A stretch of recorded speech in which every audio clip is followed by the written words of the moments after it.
All right. It's 12 p.m. Welcome in, guys. Welcome in. Friday, December 19th, 2025. How are you guys?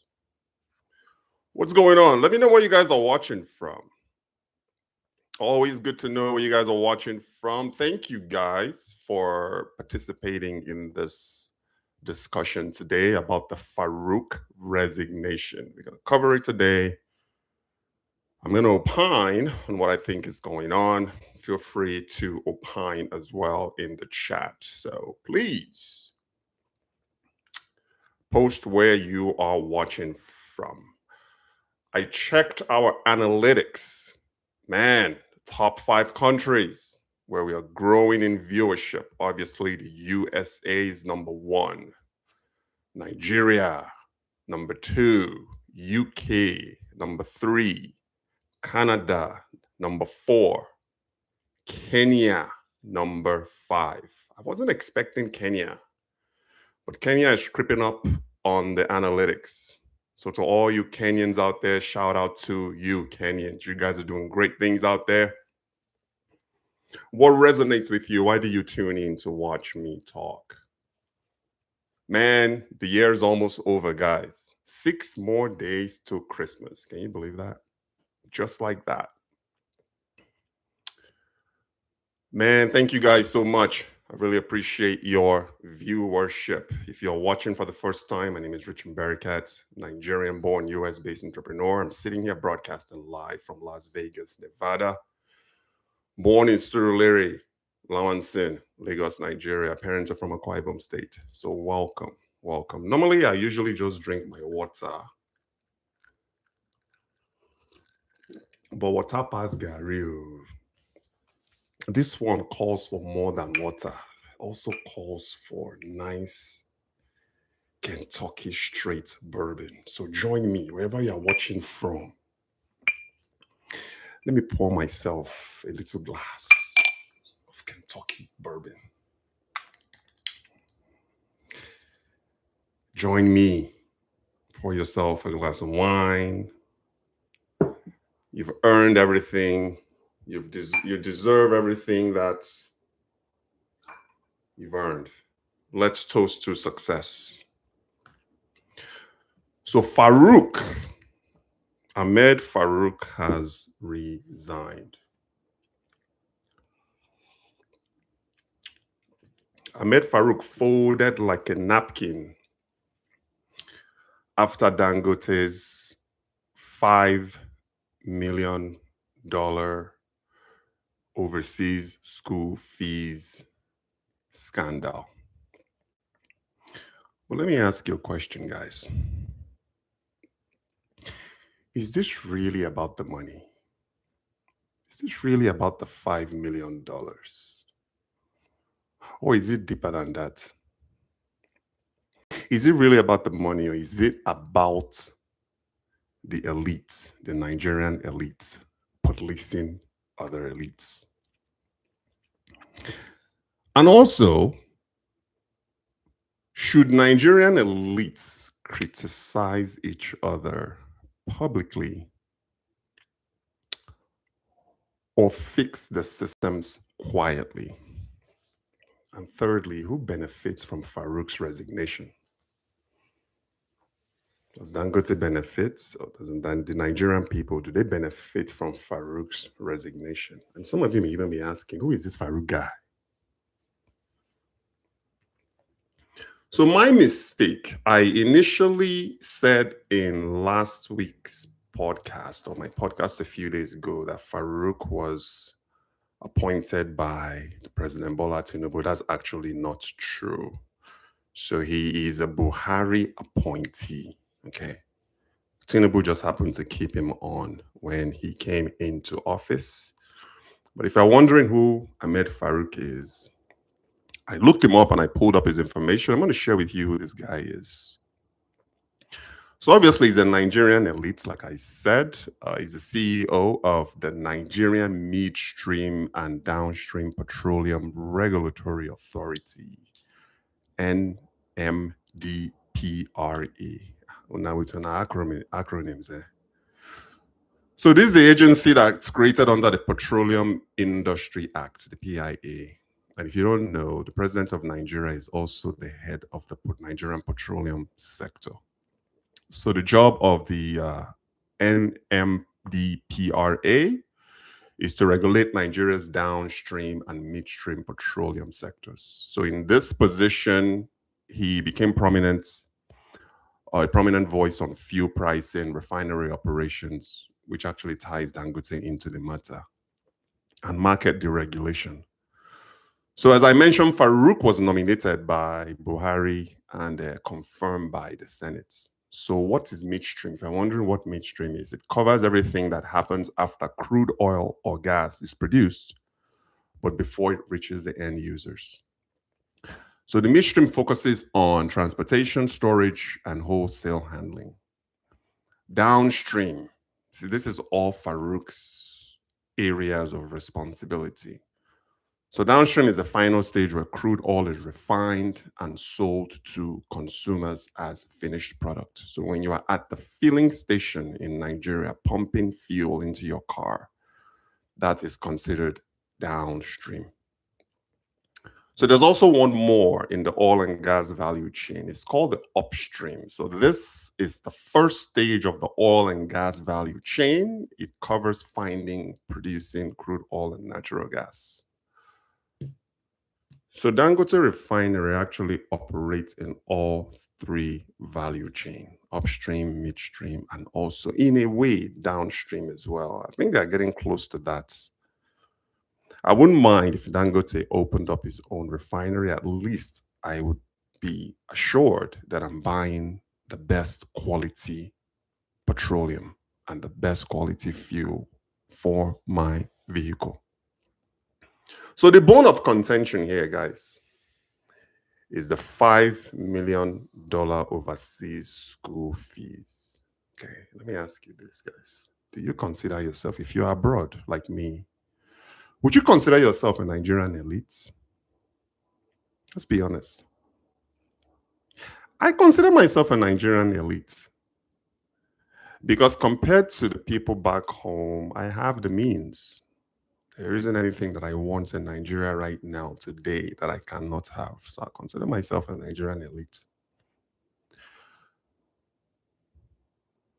So we have the elites here trying to control and they're trying to police the elites. So let's get back to the bone of contention here because this is what Dangote really honed in on.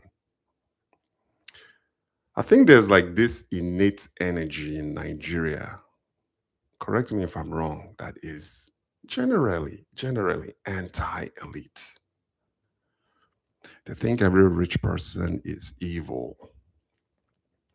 If you are rich in Nigeria, you are perceived to be a rich person. It's generally tied to something illicit, like you did something wrong, or you stole money, or you somehow maneuvered your way into wealth.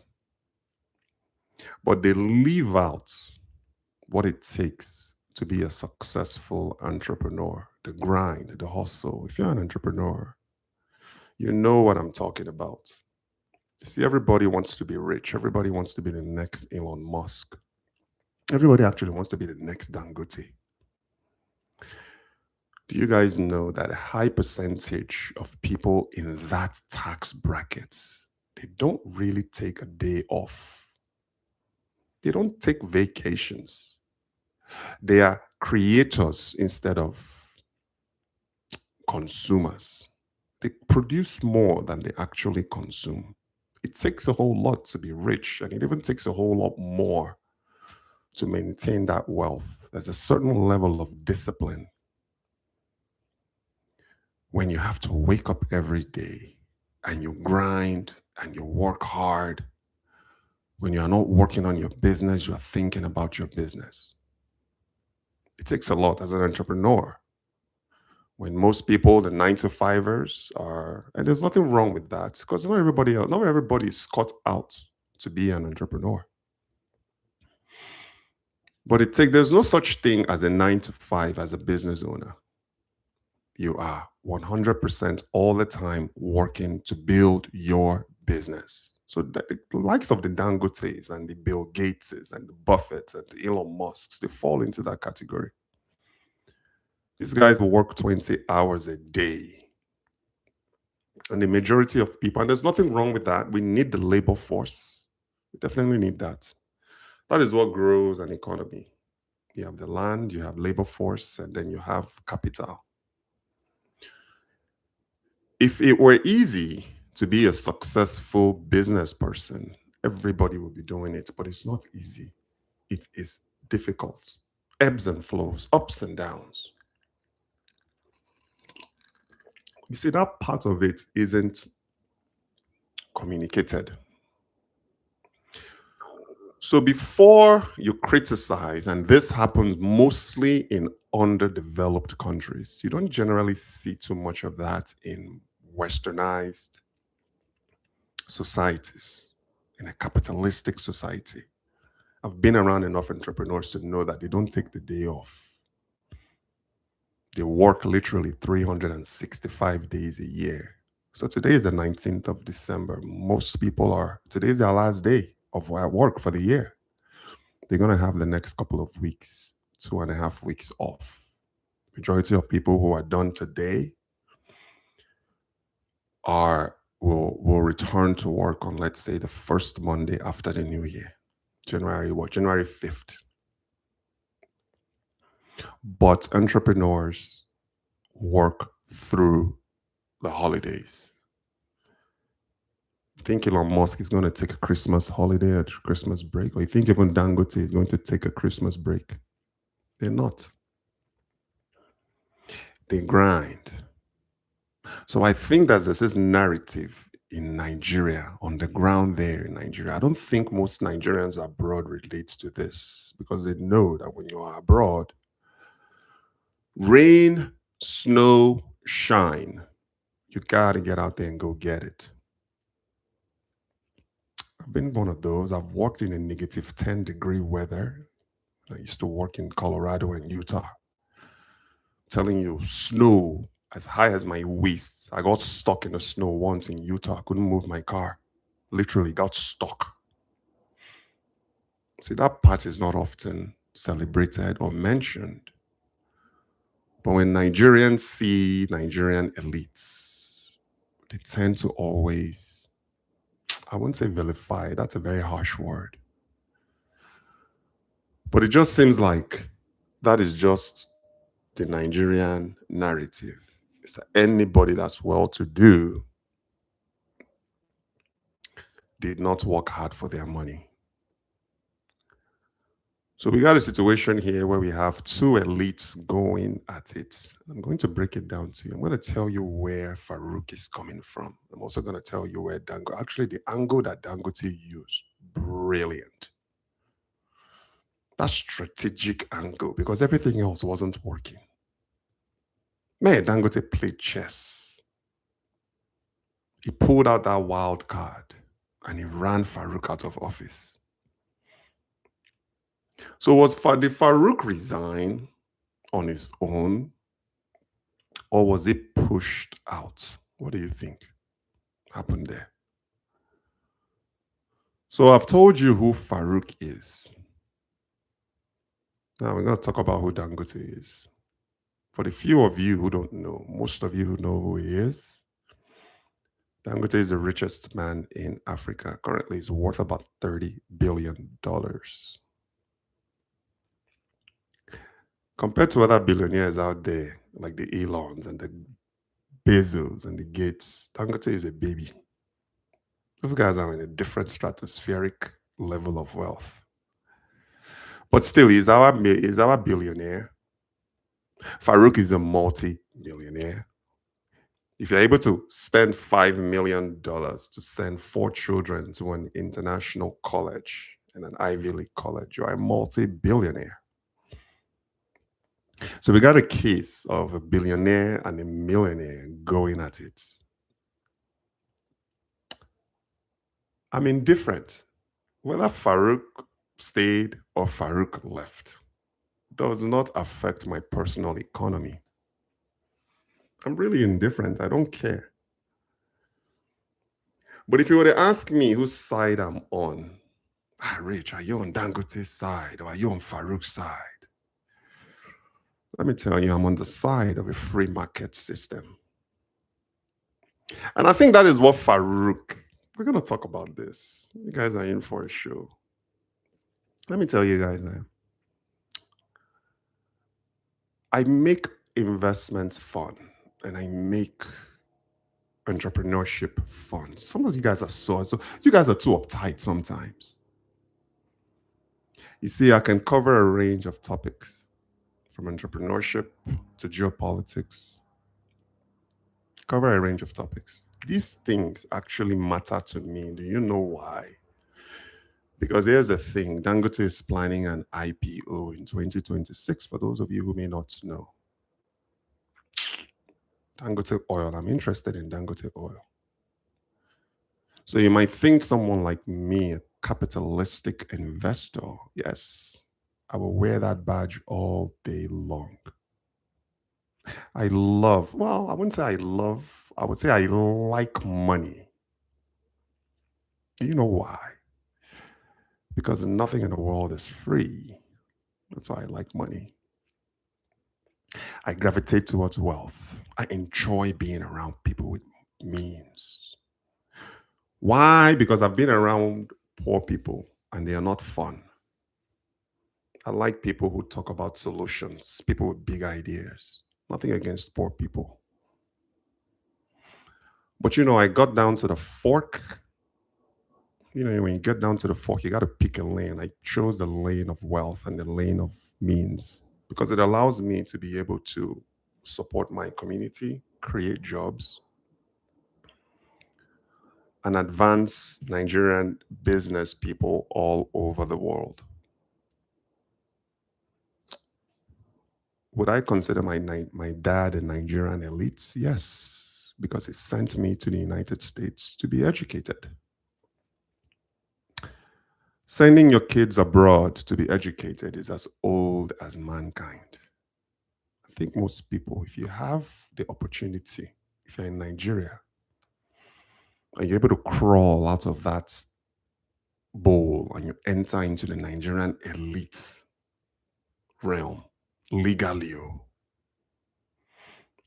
I am anti anything illegal. And you hit that crossroad to send your child to the University of Benin or to send your child to the University of Chicago, which one would you do? You would send your children abroad to be educated, wouldn't you? It's not a crime. Since when was it a crime to send your children abroad? You see, Dangote was able to actually use that to his advantage. But here is the thing. I am a Dangote champion. I will always support Dangote, but I will always also support a free market system. So Dangote was able to play into the hands of the people in Nigeria by painting Mr. Farouk as an elitist that doesn't care about the people. How dare he? How dare you? Farouk, what gives you the right to educate your children abroad when the average Nigerian can't eat 3 squares a day? What gives you the right to send your children to Switzerland and spend $5 million in their college tuition, room and board, transportation? When it takes most Nigerian college students 8 years to graduate. Your child will enter the college system in Nigeria as a child and graduate as a full grown woman. What gives you the right? How dare you? Look at that hypocrisy. Just look at it for a second. The same Dangote accusing another Nigerian elite of educating their children abroad when Mr. Aliko Dangote himself educated his children abroad. Did you know that? Who was counting Dangote's money when he sent his daughter to Harvard? So what gives Farouk the right? Why wouldn't Farouk send his kids? Why wouldn't Farouk send his kids overseas? You see, Dangote played into that. See, Dangote is positioning himself as the savior of Nigeria. I parachuted. Dangote airdropped from the sky to be Nigeria's savior with his oil refinery. I'm telling you guys, I'm buying Dangote oil shares when it drops next year. You see, Dangote is able to position himself as the savior of Nigeria, and Nigerians are biting it and eating it up like soup sandwich.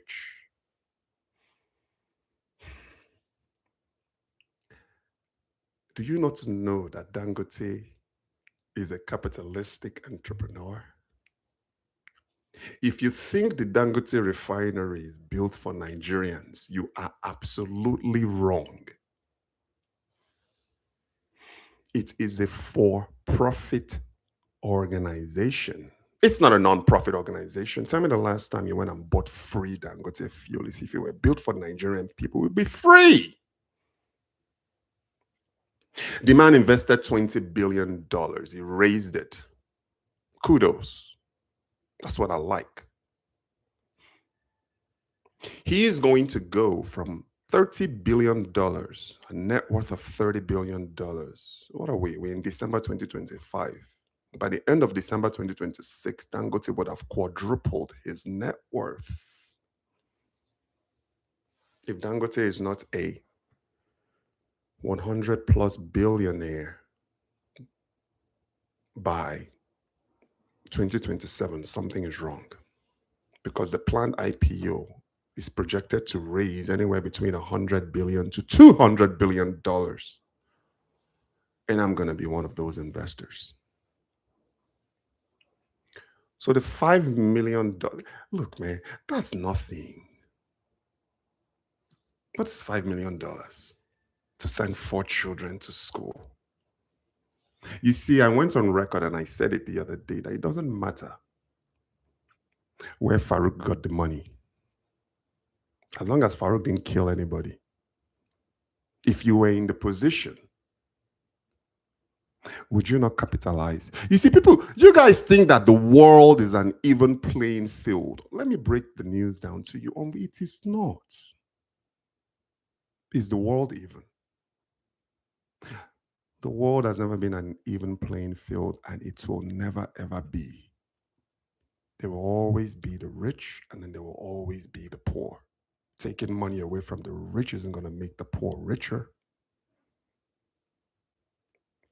There's even a science out there. It's scientifically proven. If you were to take all of the monies from the wealthy and you gave all of them to the poor, the money is, in one way or another, is going to find its way back to the hands of the wealthy. Be proud to call yourself a Nigerian elite. Man, I suffered. Being broke and being poor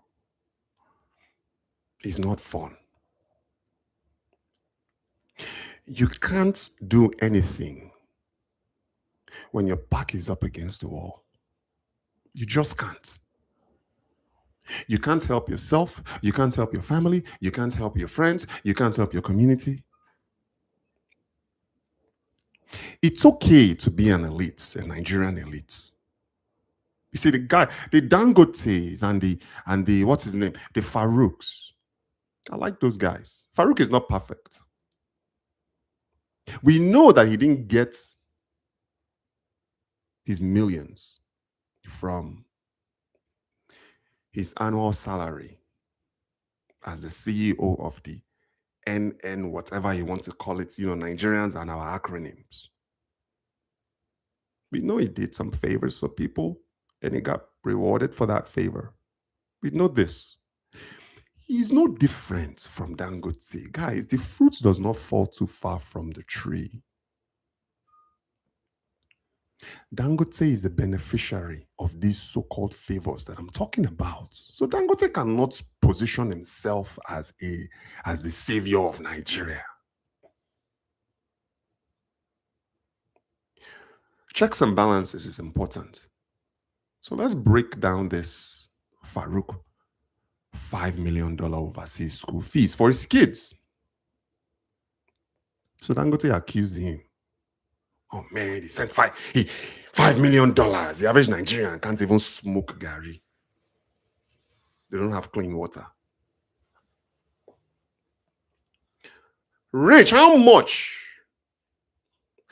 The most expensive Ivy League university in the United States. Yes, Farouk did not. Well, he actually did send his kids to Harvard.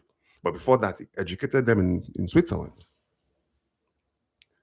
So you look at Ivy League universities in the United States, the most expensive one is Columbia University. That's anywhere between $70,000 to $75,000 a year in just tuition alone. I think Yale and Harvard is around maybe 65 to 70. So let's just put it at $75,000 a year to educate one soul. 4 years, you're looking at $300,000. Just basic bachelor's degree education. We're not talking postgraduate. We're not talking master's. We're not talking PhD. Just talking a basic BA level bachelor's degree. So that puts one of Farouk's kids at $300,000. But you also have to factor in room and board. You see, me, I'm okay with Farouk sending his kids to university abroad. I'm okay with Farouk spending $5 million on his kids. Who am I to tell him not to? Who is Dangote to tell Farouk not to spend that amount of money on his kids? So Farouk's kids, 4 of them, they went abroad. Some of them went to Harvard. Then Dangote's kid not go to Harvard. So you're talking about the cost to come to America. All that stuff is factored in. Okay, so Farouk's kids flew business class instead of coach. What's wrong with that? Why not?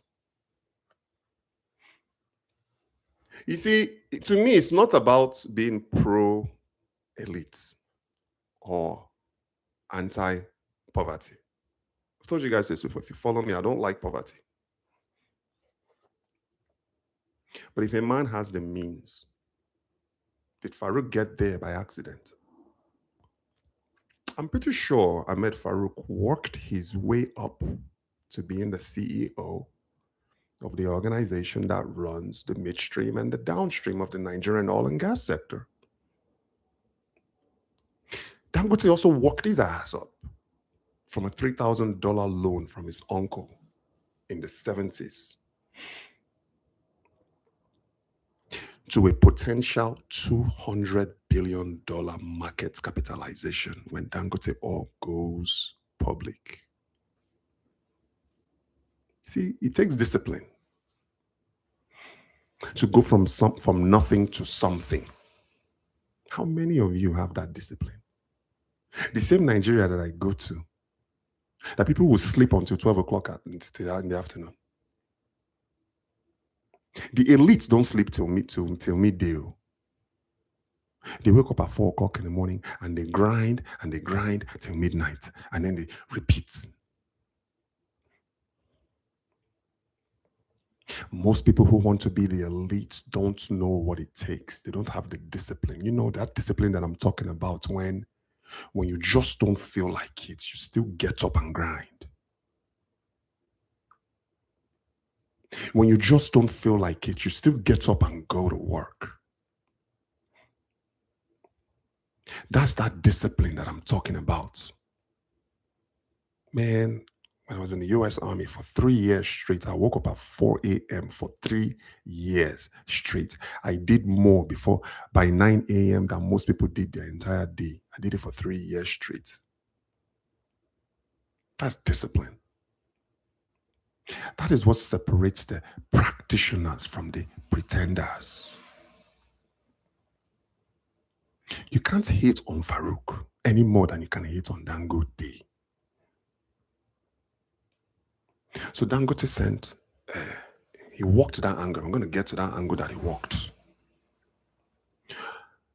Let's look at Dangote's daughter, Halima Dangote. You know, this, our own very Dangote, that is accusing another man of spending 5 million to educate his own kids abroad.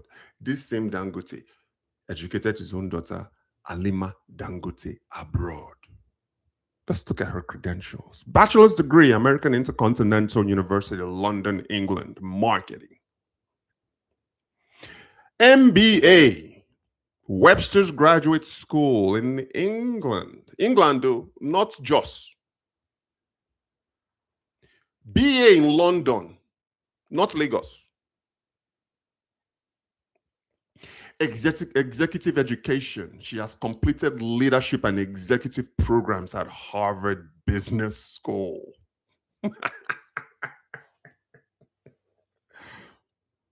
Program for Leadership and Development, Kellogg School of Management.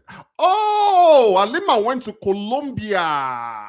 Did I not just mention Colombia? $70,000 a year. Alima went to Columbia Business School.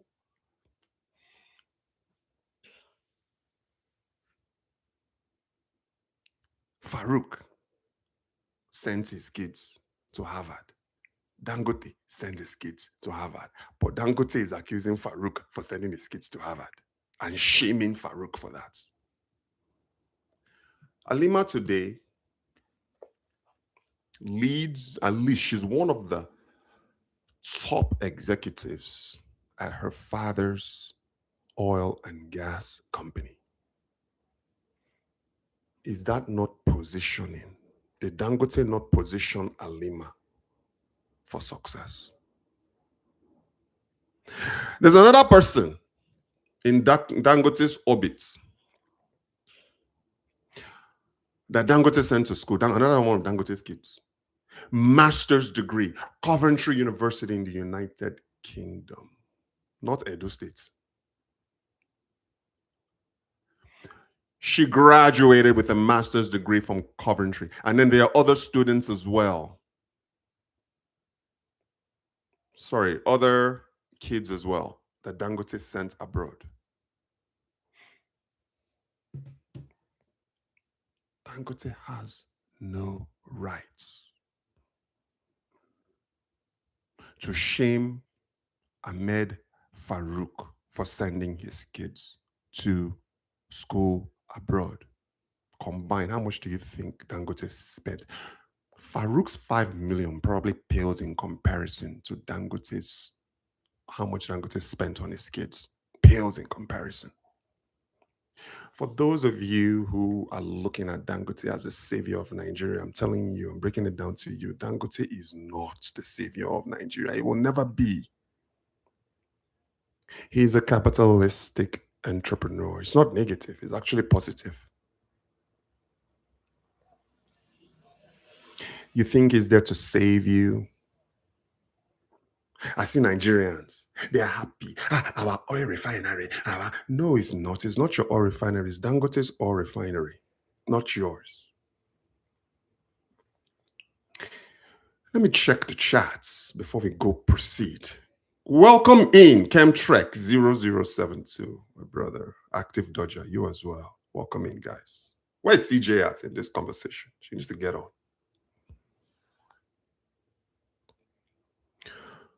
So the public anger of Nigerians, the media, you see, when I say Dangote played chess, not checkers, he made all of you take your eyes off of what is really important, and he gave you something else to focus on.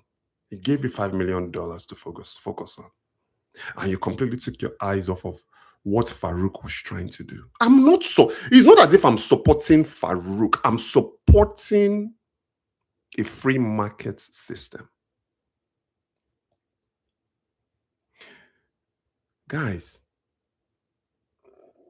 Dangote is trying to control the three value chain of the Nigerian oil and gas sector, the upstream, the midstream, and the downstream. Don't you know that? You see, it's all about that checks and balances that I talked about. How Farouk came in, yes, the guy is not perfect, but he's saying, man, there needs to be other players in this sector. You can't be the only guy. You can't be the only guy selling gas. I'm not going to say fuel anymore. That's not Nigeria. You can't be the only guy selling gas to the people. There has to be other players in the game. So Farouk issues licenses to importers. You see, the same thing that Dangote did when he cornered the Nigerian construction sector. You guys think, oh, he just cornered cement. No. Dangote, Bua, and Lafarge. Remove Lafarge because Lafarge is what? An international company. Dangote and Bua, Dangote and his friend, controls the Nigerian construction sector with Dangote Cement and Bua Cement. Because he was able to work it into this in order to favor him. You see, Obasanjo did him a favor. Guess who was the architect? It was Dangote himself. When he said, in order for you to import cement into Nigeria, you also have to be a local manufacturer of cement. How many Nigerians can manufacture cement locally in Nigeria? You see that systemic angle. Dangote is a chess player. He's always been playing chess.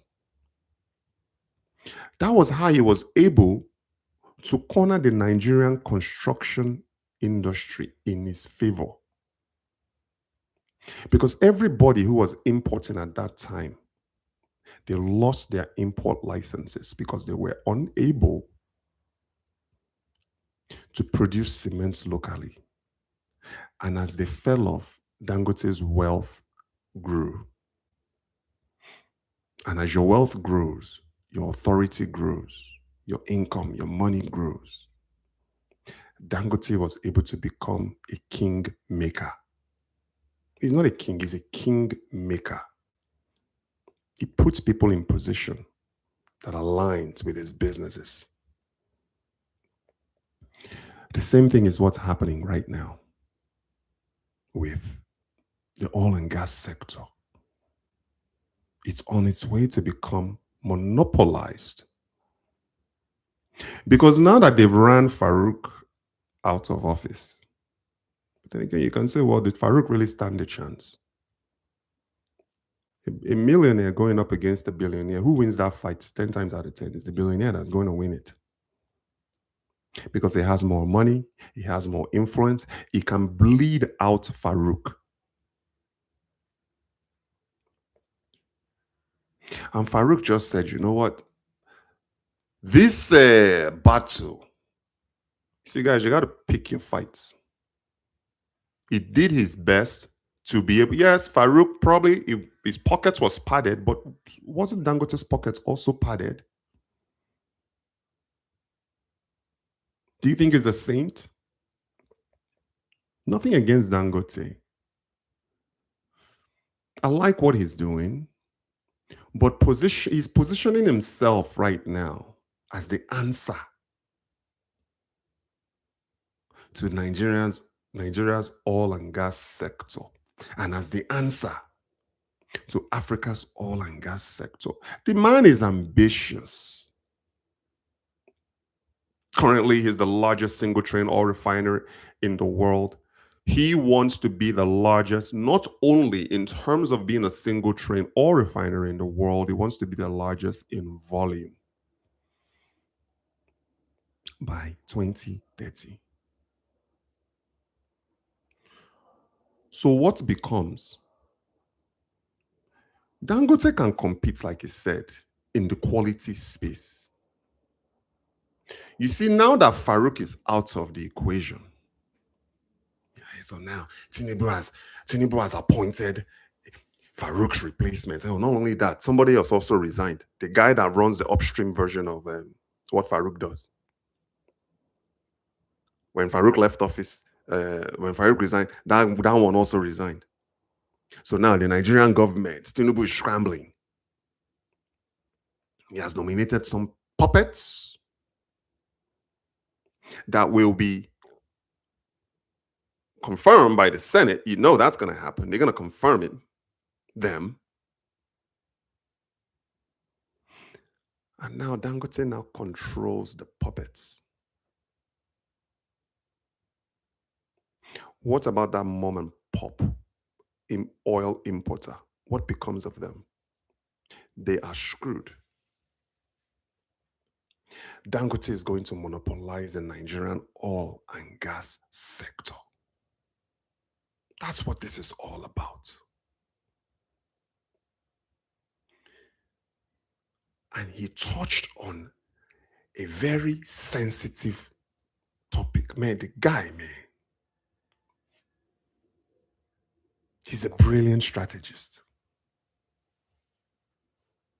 By working that $5 million angle into it. So the court of public opinion has already convicted Farouk. He's the enemy. These same Nigerians that are buying for 500 naira fuel.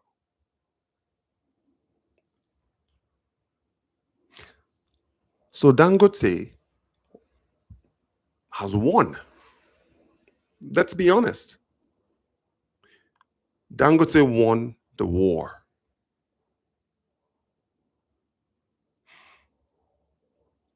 Now everything is under Dangote's control. He can control pricing. He can control imports and exports. Then what becomes? What happens? Because do you think that these new puppets, these new Tinubu puppets are going to go up against Dangote? Probably part of their job requirements is that don't you dare go against him. They know what they're signing up for. They know what they're signing up for. So I'm telling you, Mr. Dangote, you are not the voice of the Nigerian people, Mr. Dangote. You are the voice of Dangote Oil Refinery and the voice of Dangote Group. You see, the hypocrisy is what I don't like. Dangote is never ever going to come out and say, "Hi, you got favors. You got favors." What do you think you're fooling? You can fool them, but you can't fool me. You got favors from Mr. Obasanjo. He made you.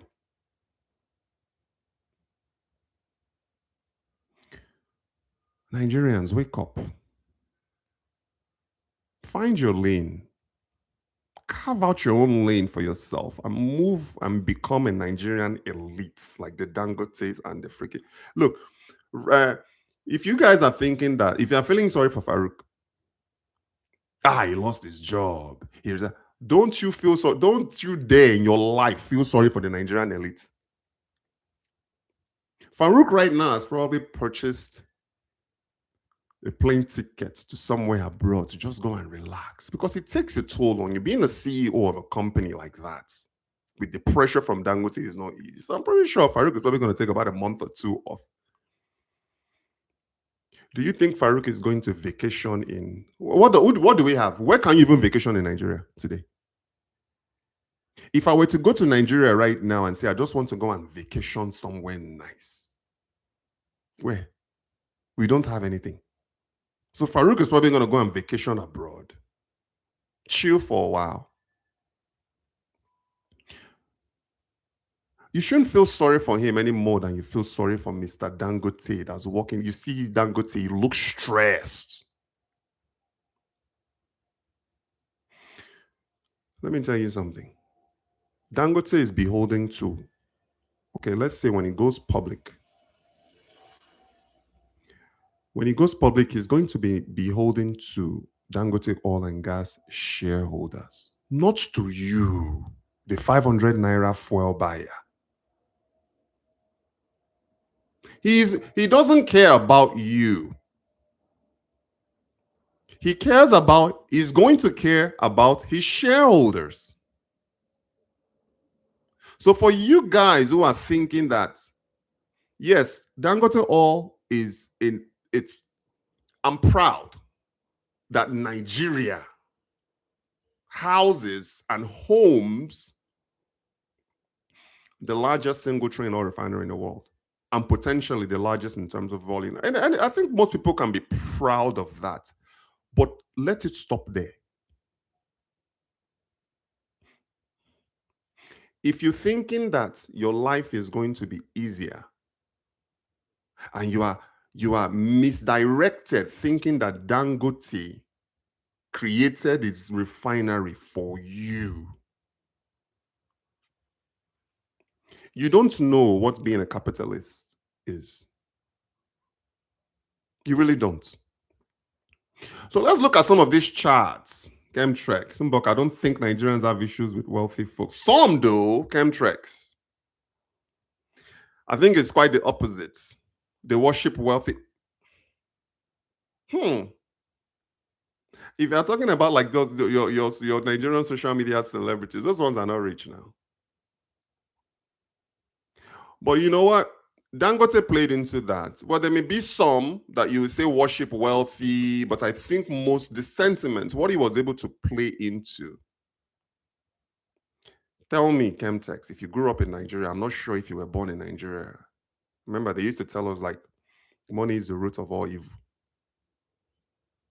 They used to brainwash us as kids that money is the root of all evil. Every time you see somebody with money, they stole it or they committed one crime or another. But Dangote played into the economy.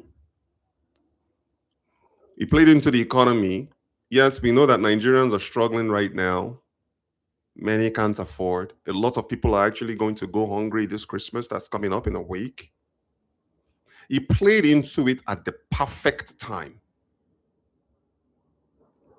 And I feel that Farouk just did not have, maybe the guy was just deflated and said, you know what? Let me just go ahead and take my L and move on. So then that way I don't have to defend where I got this $5 million from or more. Think about it. That's just what he spent. But he's not even at the level of, let's say, the Emefieles of Nigeria. You guys, you know Emefiele now. Isn't he in jail right now? That stole God knows how much. Farouk is not at that level. So I feel like he probably did the right thing by walking away. Because in a long tail of things, he was probably getting pressure from Tinubu. Tinubu probably pushed him out, pressured him to resign. That is just, I'm speculating. That's just what I think. Because I feel like if Farouk had the support of President Tinubu, he would not have left. You see, there's only so much you can do when you start losing the support of the person that kept you in place. That's probably what happened. He was losing the support of President Tinubu, and he just decided, you know what, let me go ahead and just take my L and move on. So good for him. You know, listen, it doesn't make Farouk less richer.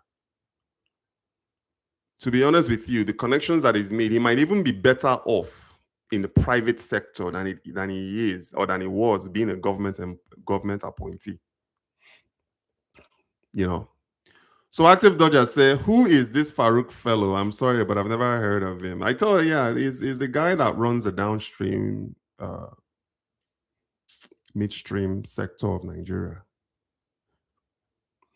CJ, so your presido has suspended the green card lottery for everyone.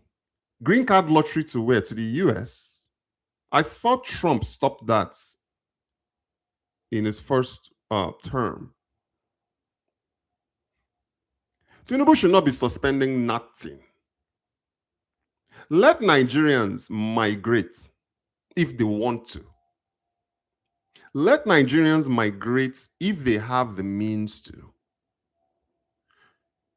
You don't have the right. It's not in your place, President Tinubu, to stop Nigerians from migrating. Did you? Okay, so we talked about Tinubu going, what's his name? Farouk sending his kids abroad for school. We talked about, what's his name? Dangote sending his kids abroad for school. Did you not go abroad for school? Abi, you majored at Yaba Tech. Didn't you have to migrate to go to school? President Tinubu. You see, if you don't want me to migrate, make it hard for me to leave Nigeria.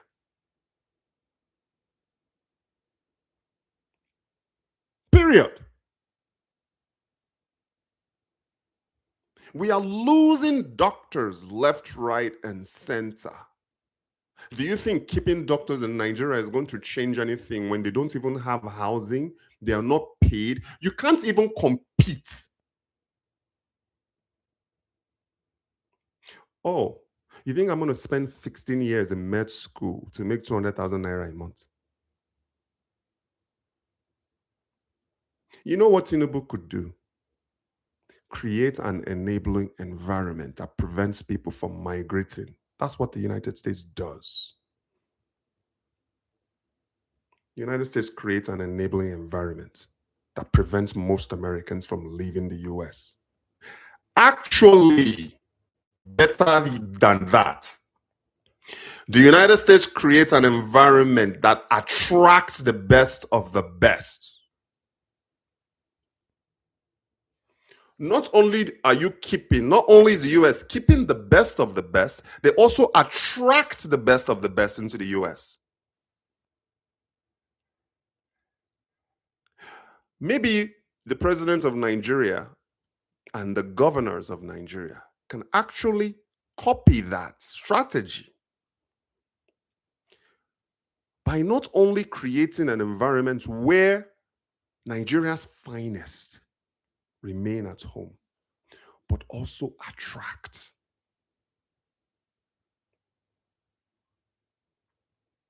We are running everywhere. Nigerians are running to South Africa. Nigerians are running to Kenya. Nigerians are even running to Benin Republic.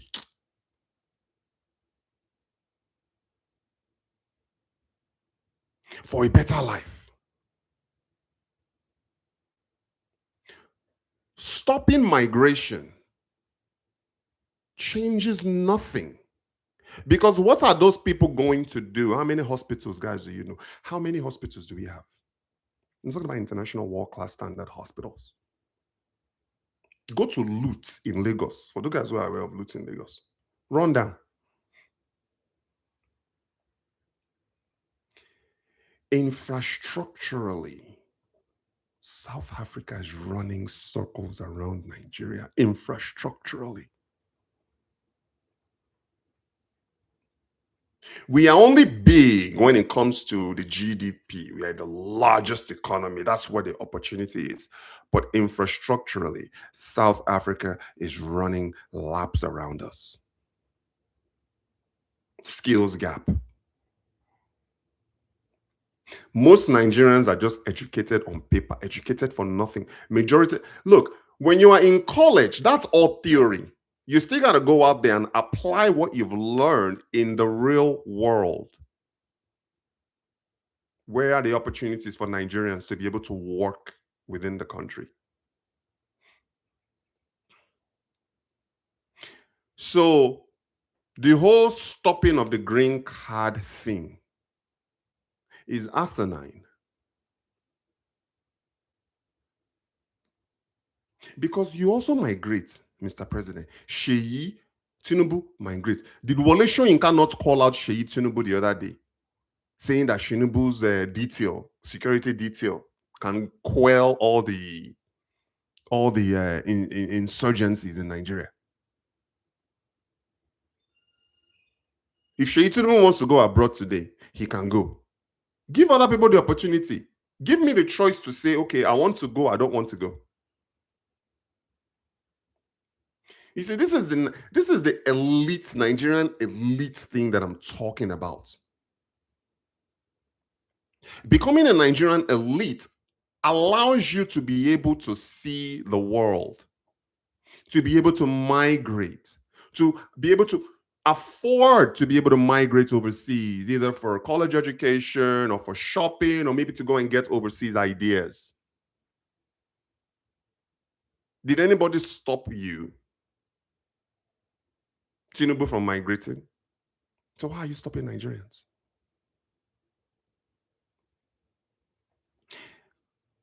everybody that's jackbarring right now out of Nigeria is because they've looked around, they've seen the environment that they're in, and it's just not favorable for them. I'm not saying that the grass is greener on the other side. That's another thing Nigerians should also understand.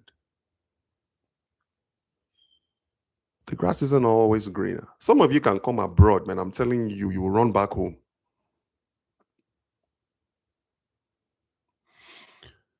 But allow the people to have that experience. People think it's easy abroad. It's not easy. You will work and work and work. That is how the system overseas work. I'm not saying that maybe you guys don't have jobs there in Nigeria, but when you come here, there's abundance employment and jobs. But you got to get out and go do it.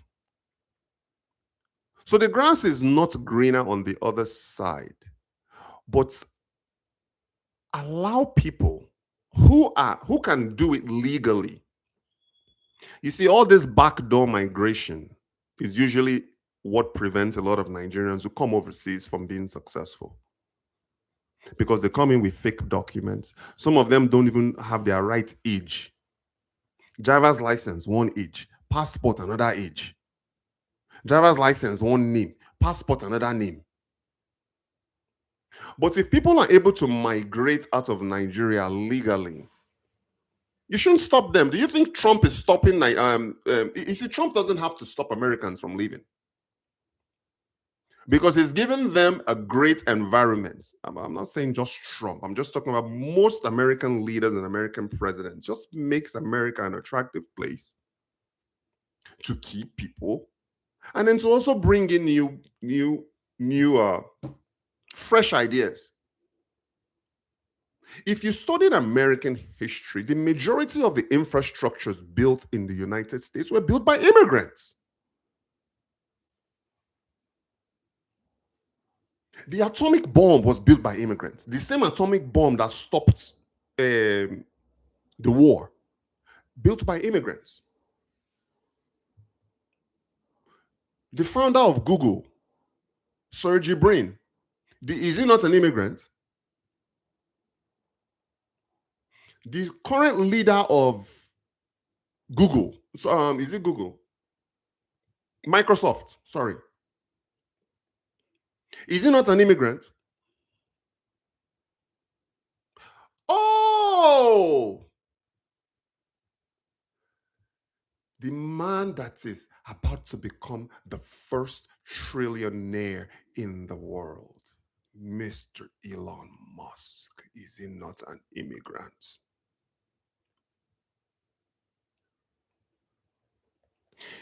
Could Elon Musk become? Let me drink.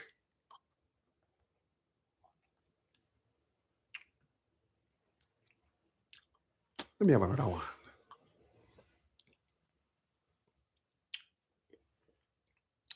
Which other environment on God's green earth allows for an immigrant to come in and become the first trillionaire? Is the United States of America, man. That's the only place. When I go China, listen to me. It's all about environment. Elon Musk, a South African Canadian immigrant, can only become a trillionaire in the USA.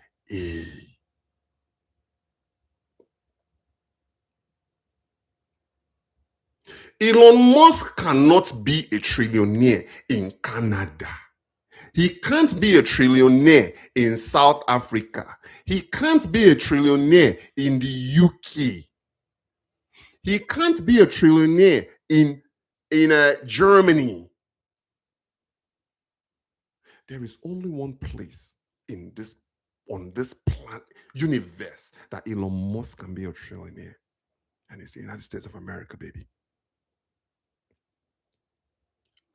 But Rich, what are you saying? What point are you getting at? Environment, baby.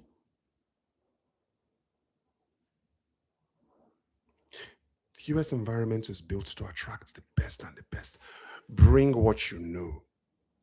Come here and effect it.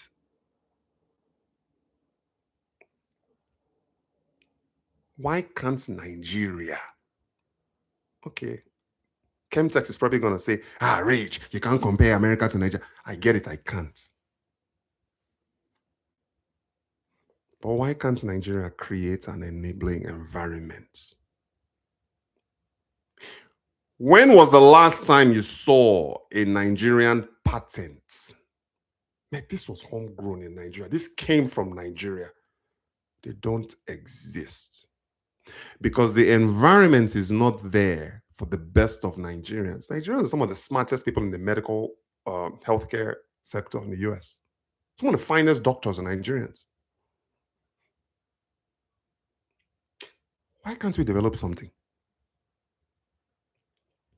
Why can't we build a sector, a homegrown sector that attracts people to that sector? Where is the Nigerian tourism sector today?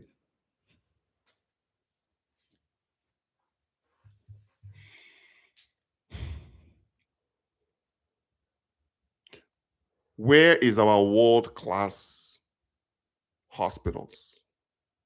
Where is our own version of Walter Reed Hospital, where American presidents go to get treatment? A Nigerian president will leave Nigeria and go and die in a clinic in the UK. Okay, Tinubu, you are stopping people from leaving. Okay, create something for them to do now. You that can't even solve insecurity.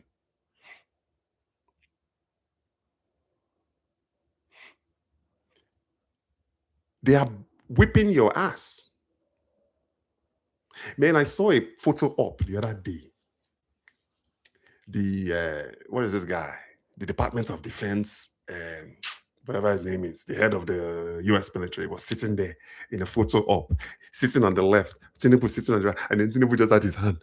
Like the guy was briefing him, like, oh, but this is a security problem too hard, though. I wait in Nigeria. Tinubu he just looked worried. I mean, you could just see his body language. You see, that is confusion. Could you imagine? Hegseth, the Secretary of Defense in the United States, and Trump sitting down. Trump is worried about insurgency in America. Or even Canada there, CJ, where you are. You see, and the interesting thing is, they let that photo up leak into the world, man. I saw that. I'm like, oh my God.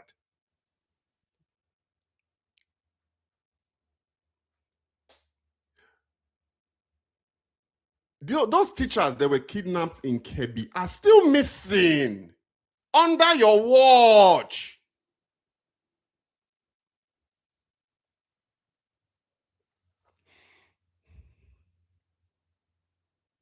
Insurgency under your watch.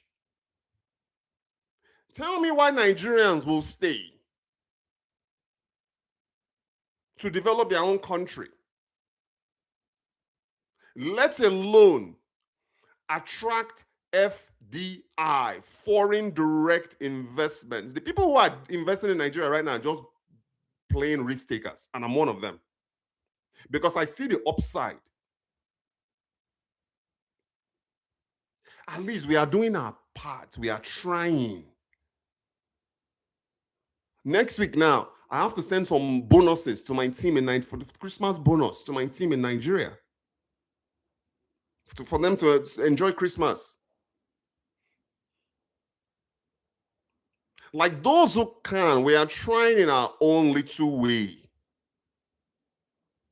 We are not at the level of the Farouks and the level of the what's his name, Dangotes, but we are trying in our own little way to create jobs, to build businesses. Yes, I have a team in Nigeria, 5 of them. Right? Yeah, about 5. These are like my core guys. Starting Monday, I'll start sending them their bonuses for their Christmas, for Christmas, right here from America,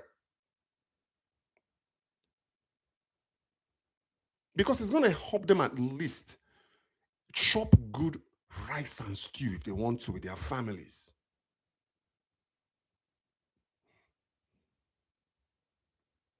You can't even make it safe in Abuja. Because man, Abuja right now, man, Abuja get K-leg. You're telling people. You're pulling green cards. You see, Trump can do that. Let Trump say he doesn't want Nigerians. Let Trump say that. Trump has the right. But if Nigerians want to go to UAE, because on a food there, or they want to go to Benin, or they want to go to Togo, what Nigerians are doing in Togo escapes me. I really want to talk to a Nigerian that's in Togo to explain to me. If you're a Nigerian right now, you are in Benin Republic. Please call me. I want you to come on the program and explain to me what you are doing there. Is Benin better than Niger? Is Togo better than Niger? Is Ghana better than Niger? Is Libya? I want to know. You see, if you are in America, I don't need to talk to you because I know why. You know why? Because I'm here. Canada, no need to talk to you. UK, no need to talk to you. Even Seth, let's call out South Africa. If you are a Nigerian in South Africa, come on the show and tell me what you are doing there. Is it that bad that we are running away left, right, and center?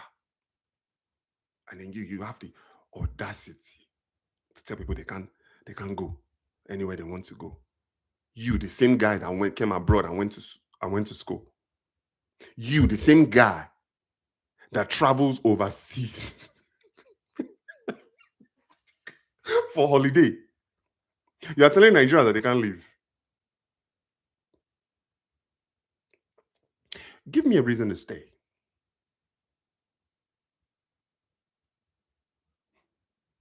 Give me a reason to come back home. Insecurity is the number one preventer of Nigerians coming back. Give me a reason. Stopping migration is not one of them. Okay, so you keep all those people in Nigeria now. Okay, keep all the doctors now that graduated from a medical school in Nigeria. Keep them now. Where are they going to work? Keep them. How are you going to pay them? You that can't even pay pension. How? All the Nigerian technologists that we have, most of them, my sister is one of them, she works for a company remotely in Canada. How many Nigerian companies are hiring technologists?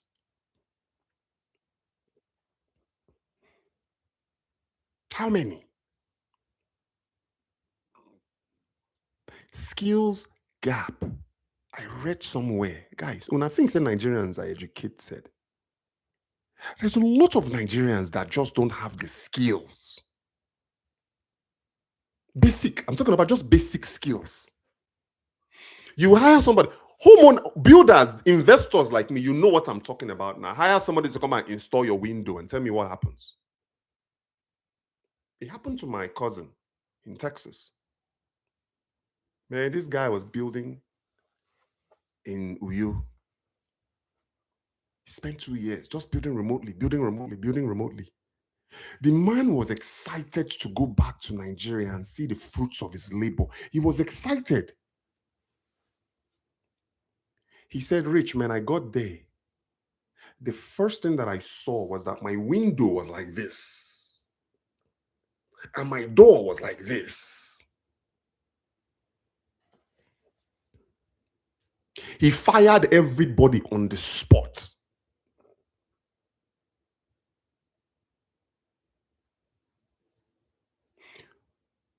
We lack I'm telling you, the data, we need data on these things. We still lack skills in the most basic blue collar sectors like plumbing. Make I not even begin telling my plumbing story. I hired a plumber. Let me tell you. I'll tell you. Just come and fix my toilet that wasn't flushing properly. This guy came in and destroyed it even more.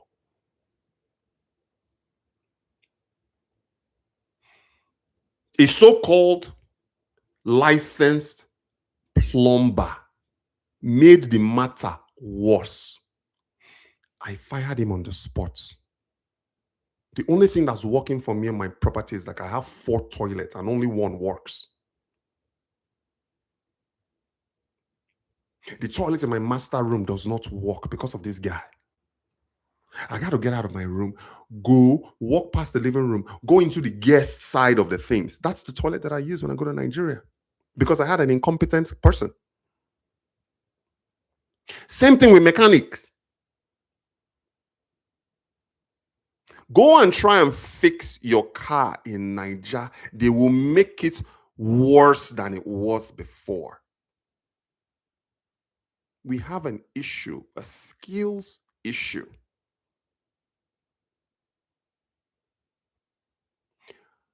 Majority of these guys in the blue collar sector in Nigeria, they are not bonded and licensed.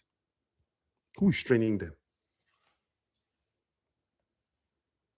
Anybody can just wake up in Nigeria today and call themselves a window installer until you give them the job.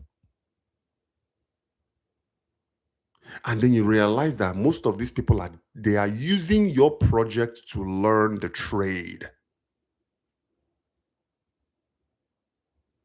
Because nothing else you can't explain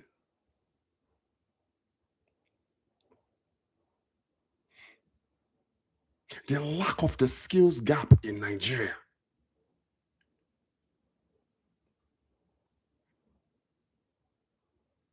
So let's look at more. When is this IPO being launched and where do we get it? The planned IPO, Active Dodger, is planned for Q4 2026.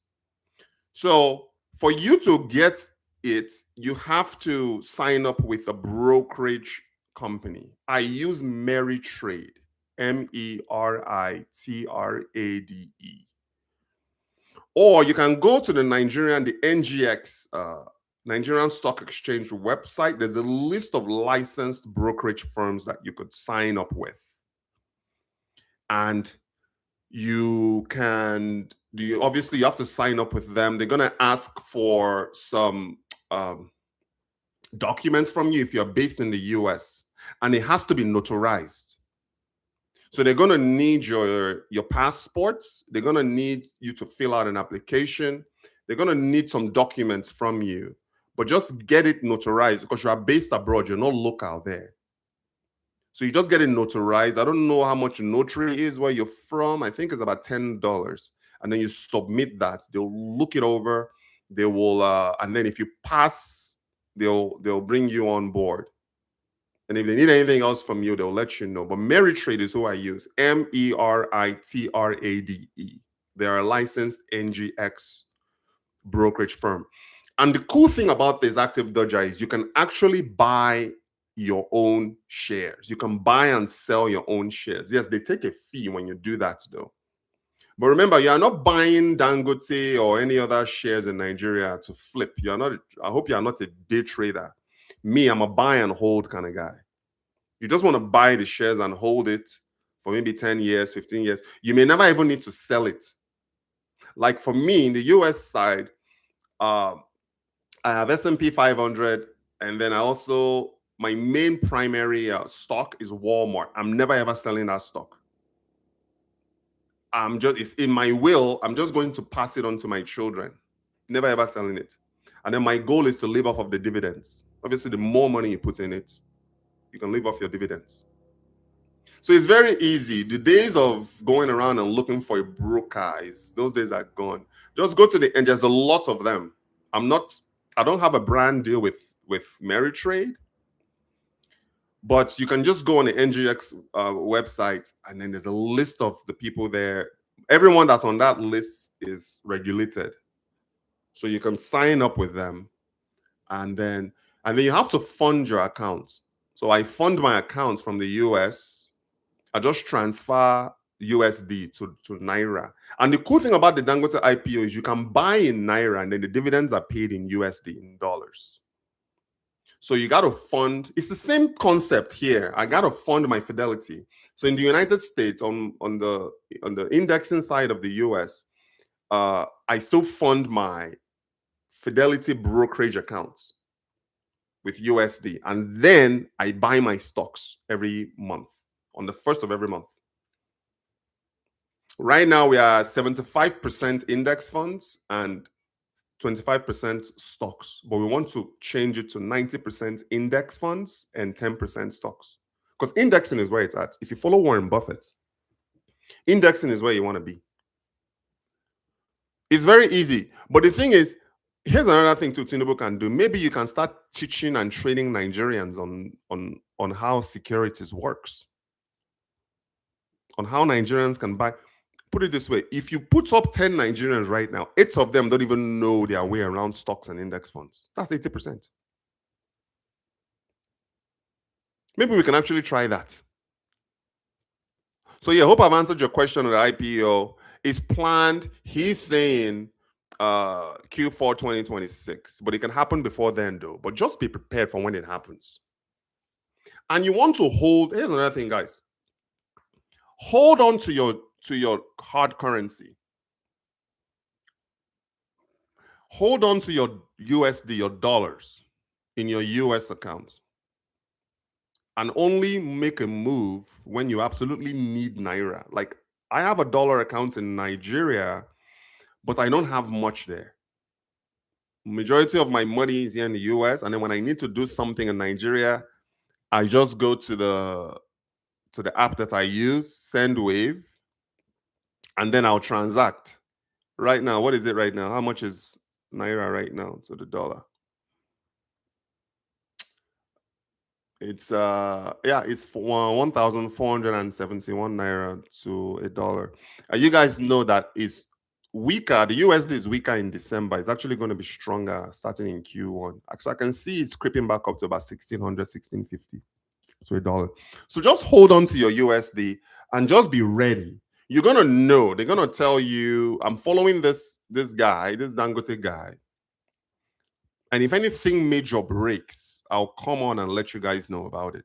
But usually when a company is planning an IPO, there's usually a date for that IPO.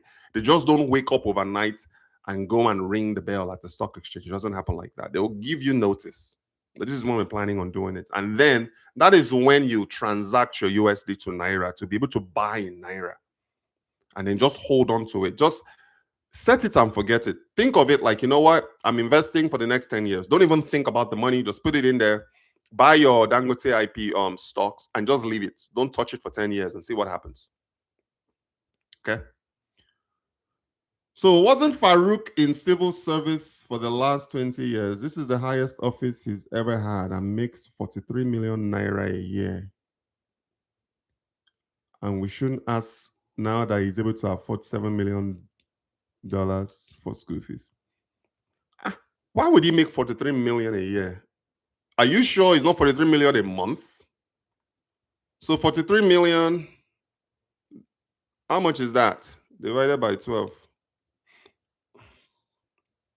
So you are saying Farouk only makes 3.5 million Naira a month. That's not true. I don't think it makes three. I mean, I'm sure he makes more than that now. Okay, so where did he get the $5 million from? Remember, that's just his spend. That's just what he spent. You know, listen, man. Like I said to you guys earlier, it's not an even playing field. The world is not fair. I'm pretty sure Farouk did favors.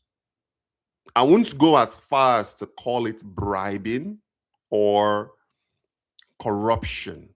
Let's just say he did favors. Do you think that people are not doing favors for Trump right now? Do you think people did not do favors for George W. Bush? Remember when George W. Bush started the Iraq war? Guess who benefited? Halliburton.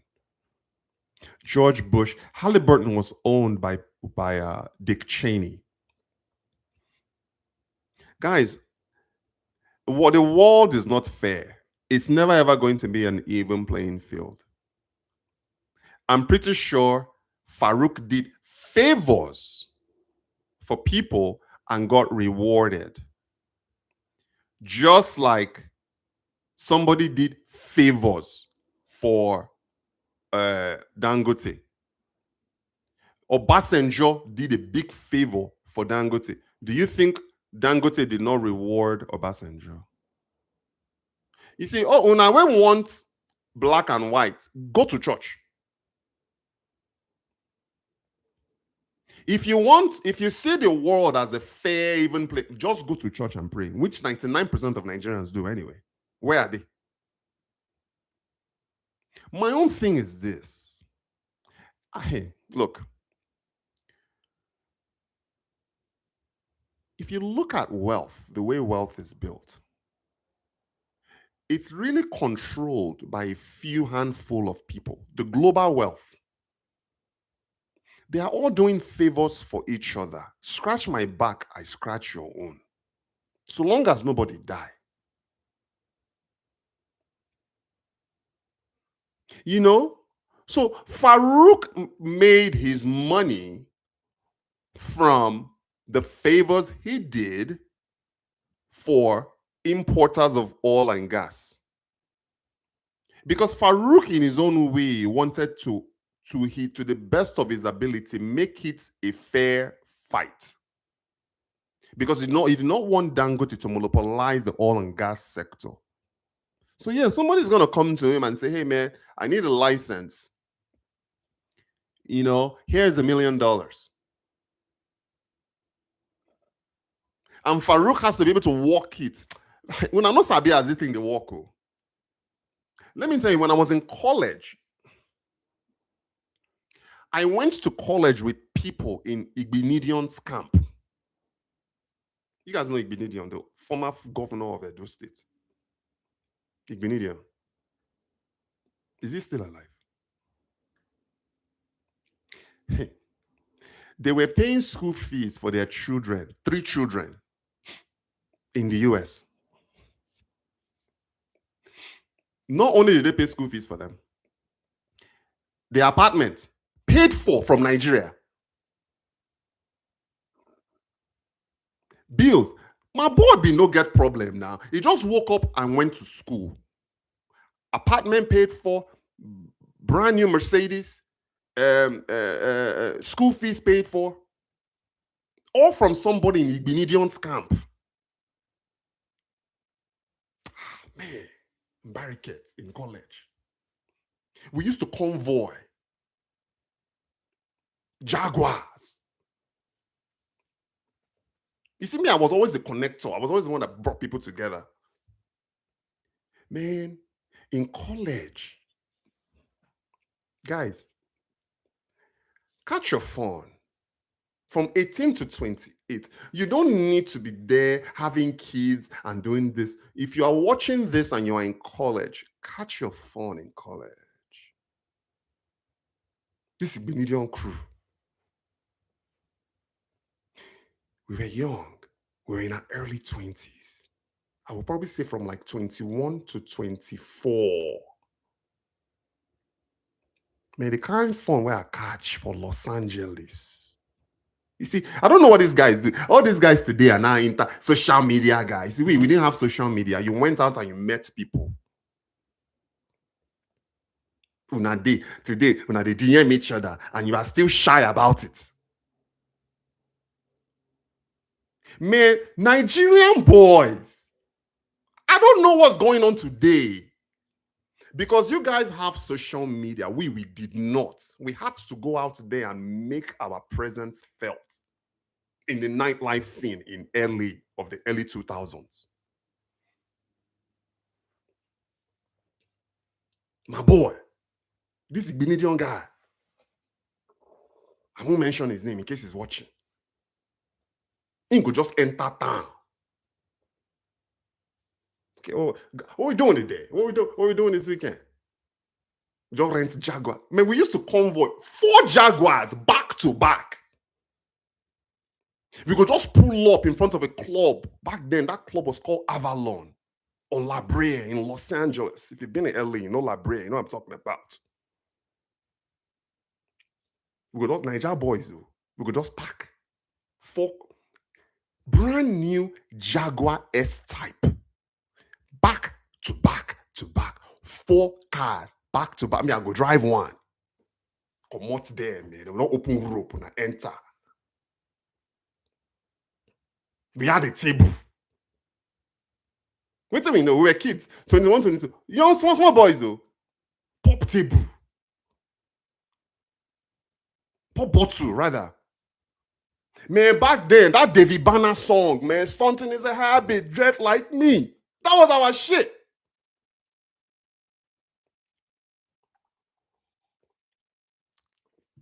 Everybody enjoy, everybody chop. So I've been around elites. We all chop. Stunting is a habit. Stunting is a habit. That was what we did, man. LA.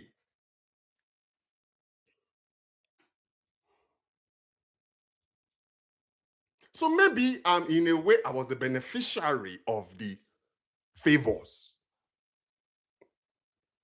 But man, we had fun. And we all took care of each other. And we were proud Nigerians. You see, this was back then when Niger jacket was 419, 419. Nobody was doing 419. We were just enjoying favors from back home. It didn't just transfer from back home, enter us for US. Wasn't that a Nigerian elite sending his children to college? And then their friends benefited. So Tinubu, going back to the beginning of this topic, maybe Tinubu be no rock. Like maybe in children would be no rock like, but we will rock for 4 years straight. Man, it was Thursday, Friday, Saturday, Sunday, clubbing. All from Niger.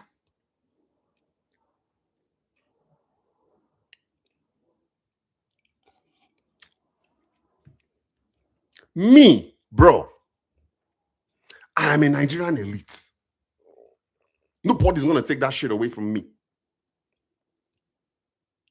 So, however, okay. Do you think that anybody can rise to that position of Farouk and Tinubu and Dangote because we were singers at a choir in a church? Or a pastor? Well, some of the pastors now they bought, shall. Man, the business of oh my god, that's you see, it's like when I'm trying to get out, you just pull me right back in. I don't want to enter religion because that business. I don't want to enter. Let me just stop. Before I enter, let me just stop. So, Chemtex, we've answered that question. That 7 billion, man, it's just favors, man. You know, all these elites guys just take care of each other, man. If you guys are familiar with the Ikoyi Club in Lagos, you know, Ikoyi Club is it's a fraternity. It's no different than Dangote and Rabiu in their construction fraternity. I know Dangote is going around saying that there's an oil mafia and this and that, whatever you want to call it. Is Dangote also not part of the oil mafia? It's a fraternity. And the thing is, there's not too many of them in that group. They watch who enters and who like entry is like a different level. Same thing like with Ikoyi Club. You can't just walk in and say, you want to go into a Ikoyi Club. You have to be invited. Same thing with Banana Island. You can't just walk in and say you want to buy property in Banana Island in Nigeria. You have to be invited in. Is that not a mafia?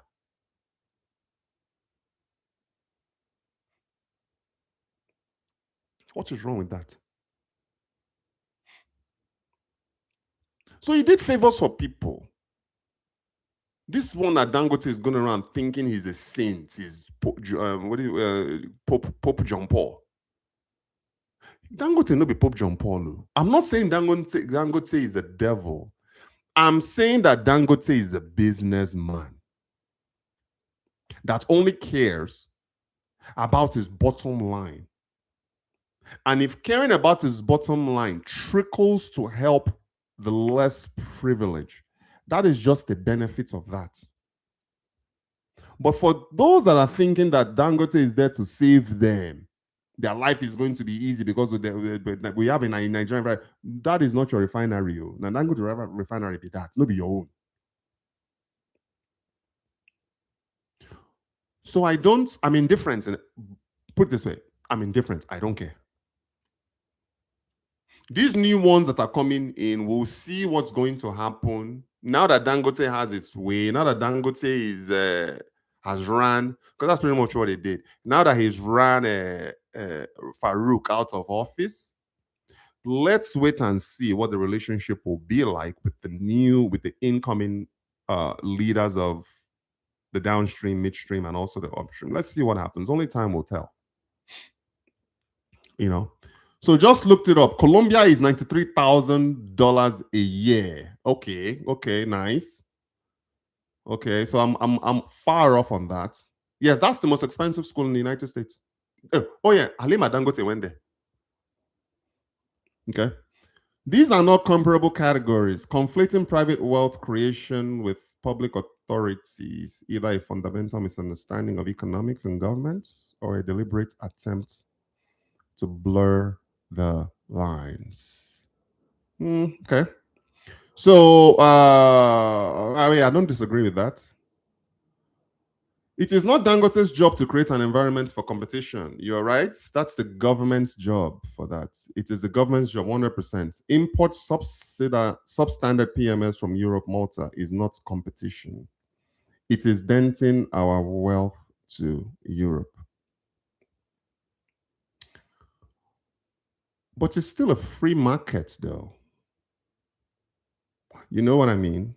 So, okay, if Malta, let's just say we don't want to import from Malta. Okay, can't we import from somewhere else? I just feel like people should be allowed to import. And also, why can't the Nigerian government set an oil quality standard? It will stop all that Malta rubbish. So let's say Malta is absolutely subpar, a dumping, Nigeria right now is a dumping ground for most Chinese.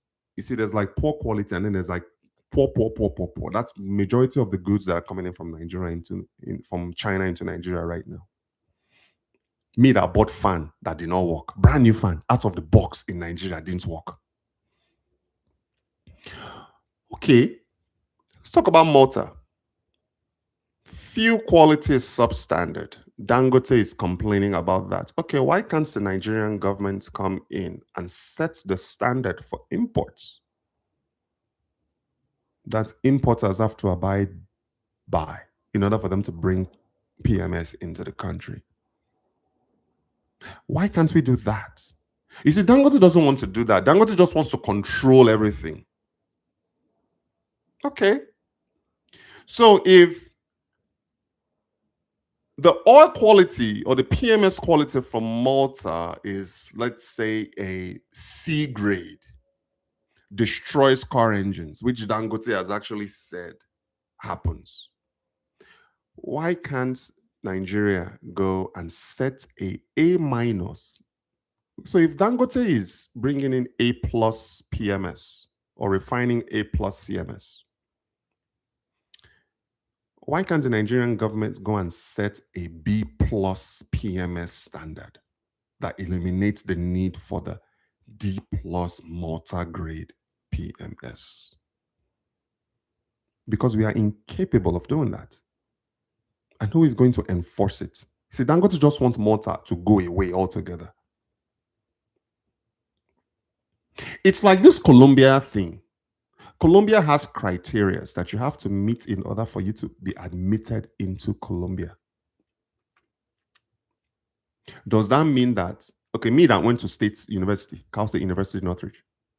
You see, the criteria to enter the college that I went to is not the same criteria to enter Colombia. Not saying that me, I didn't have the smarts for Colombia, I just didn't have the money for Colombia. And I did not have the information for Colombia. So maybe that's something the Nigerian government can do. If motor fuel is the problem, set the standard now for Dangote level grade. If you are not able to import a Dangote level grade fuel, you can't import fuel into Nigeria. Instead of saying don't issue licenses. That is what Dangote is trying to say. Is, don't you even issue licenses, period, is what Dangote is saying. You see, the onus is on me. If I am an oil and gas executive, the oil and gas sector, and then the government gives me basic criteria that I got to meet. You see, the onus is on me to meet that or I go out of business. Give me that option. Not, we are the largest fuel refinery. We came and built fuel for the Nigerian refinery for the Nigerian people. Why should they be importing? That's not a good argument. People should be able to import. That is what free market is. And that is what I think will solve. That's what I think will solve the Malta issue. Because you're right, man. I'm telling you, Dangote is right, Sha, because, bro, I know what Nigerian PMS can do to a car's engine. Because me, I have a car in Nigeria. I've seen my car decline over the past, I shipped it in 2022. Because of the engine. And here's another thing too. Do you know that there are also locally refined PMS in Nigeria that they buy on the roadside? I'm talking about somebody in their backyard will refine petrol. Is it not happening in like places like Delta region, Niger Delta, where they are refining and they bust them all the time? They bust them. Nigerian law enforcement busts these local refiners all the time that are refining. Oh, you think mortar? Kem, you think mortar is bad? What of the locally refined, non-regulated, non-sanctioned backyard refineries in Nigeria that are causing all of these issues? They are still there. And the interesting thing is Nigerian consumers are still buying roadside oil, roadside fuel for their generator. It happened to me. I actually scolded somebody on my team for that. We needed fuel for the generator. Instead of him going to the gas station, he went to a roadside seller. And I'm like, that was fast too. I was, sir, I just went down the street and I bought it from somebody in a jerry can that's selling it on the roadside. That is what is knocking car engines in Nigeria. That is what is knocking generator engines in Nigeria. So it's not Malta alone. If we think that Malta is a problem, we still got to address the local refiners, the refineries, the backyard guys. And those ones are the hardest to regulate because they are mobile. They are not in one place. You shut one down, another one opens up. So if they're selling fuel at the filling station for 800 naira, these local refineries will be selling it for 600. And unfortunately, the uneducated Nigerians will go and buy it. And you see them every day at the mechanic. So our problem is beyond, it's just really more about enforcement. But in order for us to stop mortar situation, I feel like we need to do more in stopping the local oil refineries. They are also part of the problem. Okay. So what else? What else? You can compare. Okay, we talked about that. Okay. You can compare, but it does us no good. Nigeria is trying to copy US tax system without replicating the tax benefits like hospitals, free public schools, good roads, access to good healthcare, security. I think it's a good start. I've told you guys this before. Only 20% of Nigerians actually pay taxes. Remember, like I said before, there's this thing in the US called the Highway Tax Fund. Guys, look it up. That is every dollar you spent to buy fuel at a fuel station anywhere in the USA, a percentage of that goes towards the highway tax funds. That is how the US government build, update, and maintain roads that we all enjoy. You are trying to copy that. It's a start, but it's going to be a challenge. Because how are you going to enforce? You see, I will probably say a high percentage of the Nigerian GDP is from the informal sector. Because you cannot track Mama Kehinde that sells rice. And you cannot track Brother Kehinde that distributes rice in a market in Kano. You can track those guys because that's an informal market. It's an informal economy. The only people paying taxes are those in the formal economy. Does Mama Kehinde have a business certificate? But you got to think about this informal economy are also one of the biggest spenders in Nigeria. You are looking at that lady, she's probably just sent her kids to, all her kids to university from selling akara. Go to her and say you got to start paying taxes and see what's happening. She will slap you. That is the informal sector.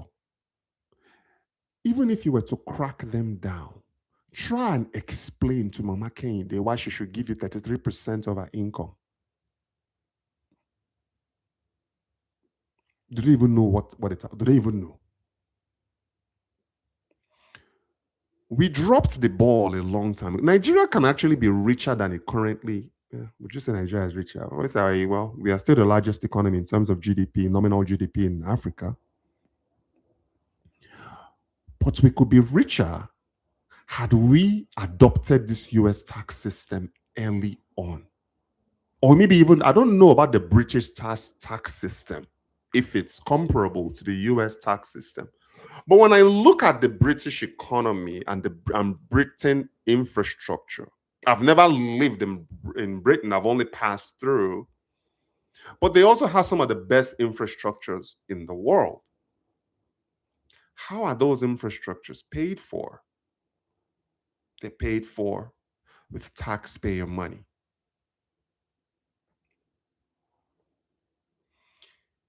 Nigeria, we have to go and borrow to build roads. Oh, I want to build a road. Call China. Borrow money from China. Give them mineral rights. It's because Nigeria is incapable of collecting taxes from Nigerians. And even when those taxes are collected, we don't know what they are being used for. Compared to the US, you see, every time I move around and I see roads being built, roads being maintained, I'm okay because I'm okay. That's my tax dollars that's going into part of that. Nigerians don't have that confidence. Rural roads, they are not being built. Yes, we are building the old Lagos Calabar this thing. But majority of the rural roads in Nigeria that links to these freeways and these interstates are not being built. So when you can't show the report card, why would Nigerians adopt paying taxes like we do in the US? You see, the US, they show their report card. A mayor comes in, they will show their report card. Oh, this is what we've done as we're going for an election. You see this new freeway, this high rise that was not high rise, this interstate that was built. You see this flyover that was built. That's our report card. Nigeria doesn't have that.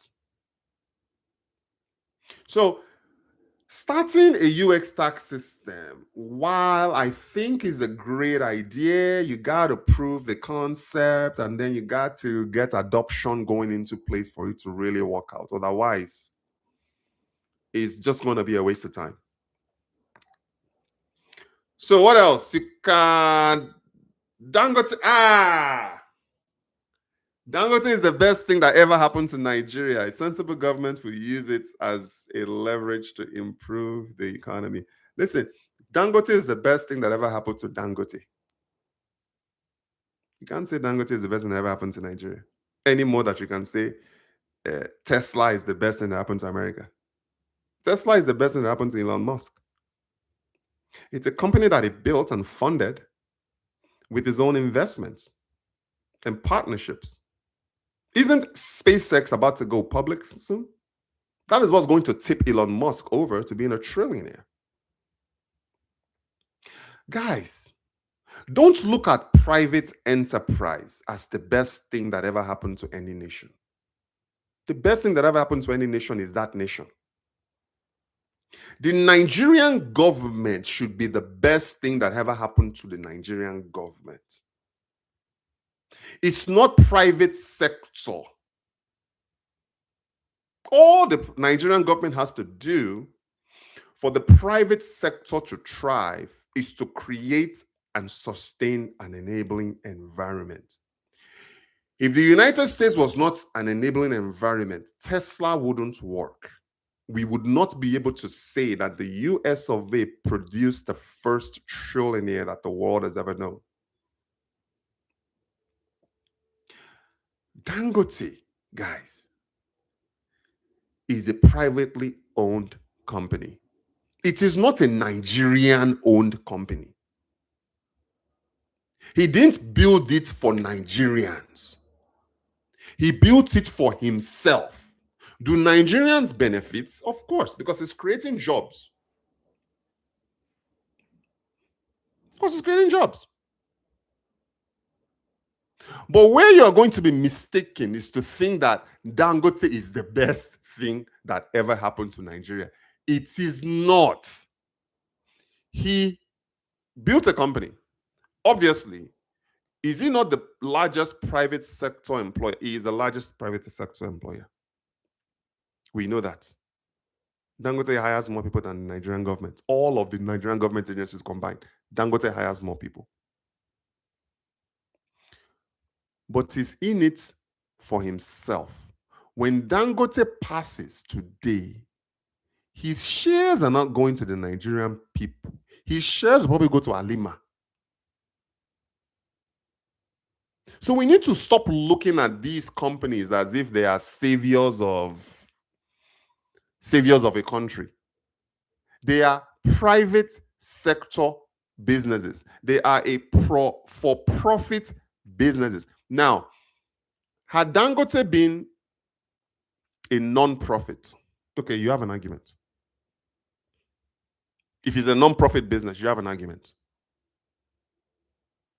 But as a for-profit, is Dangote first, Niger second? You know what I mean? So he's able to paint, like I said, he did Farouk dirty because everything else was not working.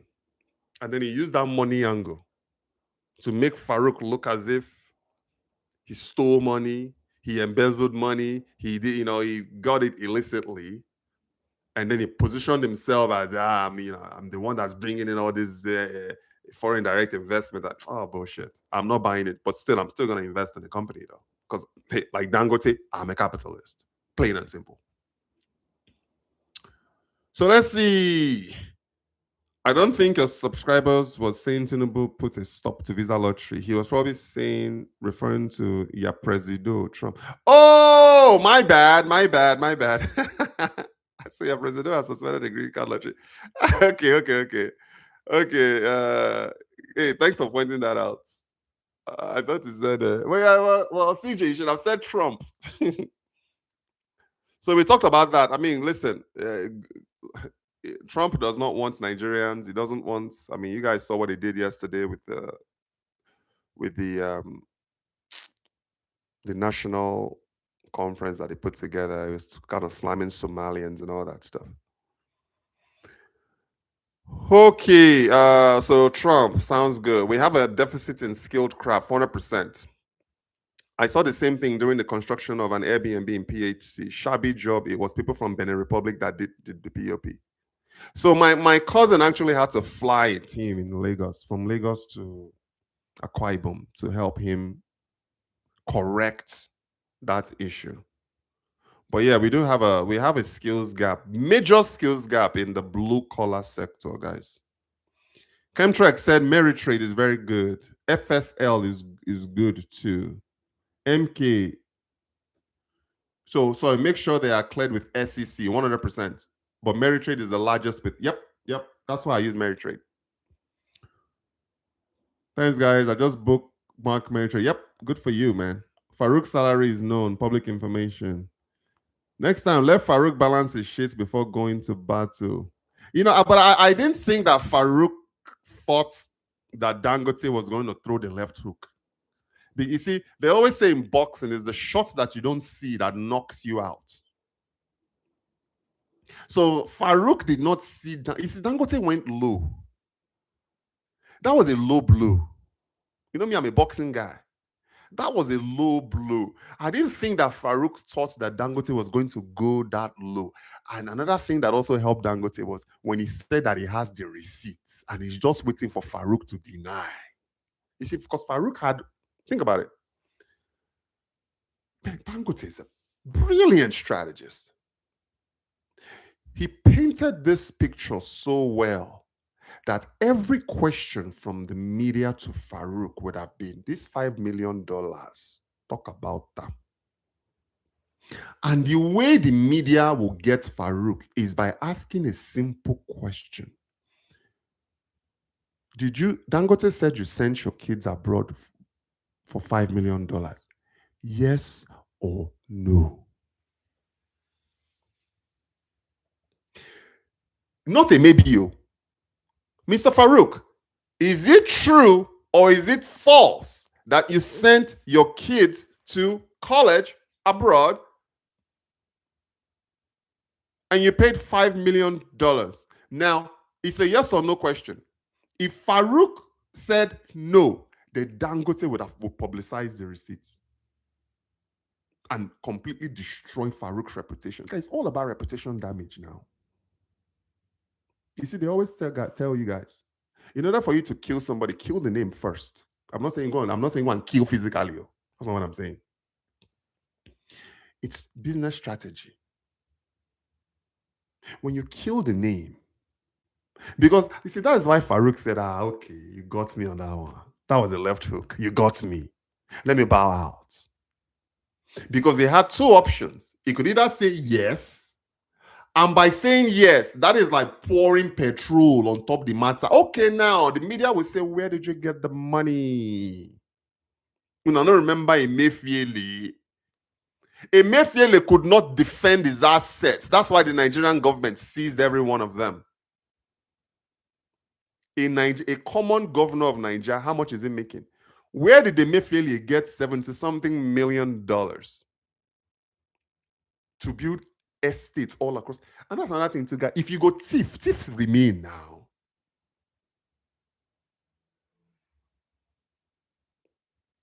If you go thief remain. Emefiele stole. My God, there's only so much money you can steal. It wasn't as if he can spend it all. Emefiele was just erecting the estates. How could I go that? go to YouTube. Emefiele had like 70 buildings in one estate tract in Abuja on a governor's salary. And then when the Nigerian government said, come and tell us where you got the money to build these buildings, Emefiele could not do it. That's where they started confiscated everything. So Farouk said, yes, I spent $5 million as a public official to send my kids to an Ivy League college in the United States. And then the media would have clamped down and said, where did you get the money from? And then that's a whole nother problem for Farouk. To be honest with you, I don't even think that this matter is over. I don't even think it's over because now EFCC go they feel begin to investigate the guy. You know? So Farouk had that choice. Yes, and then you got to defend it. Or no, Dangote has the receipts. And you know, man, when you are a billionaire, you have resources. And you see Dangote relax now. You saw him kind of relax and said, man, I got the receipts.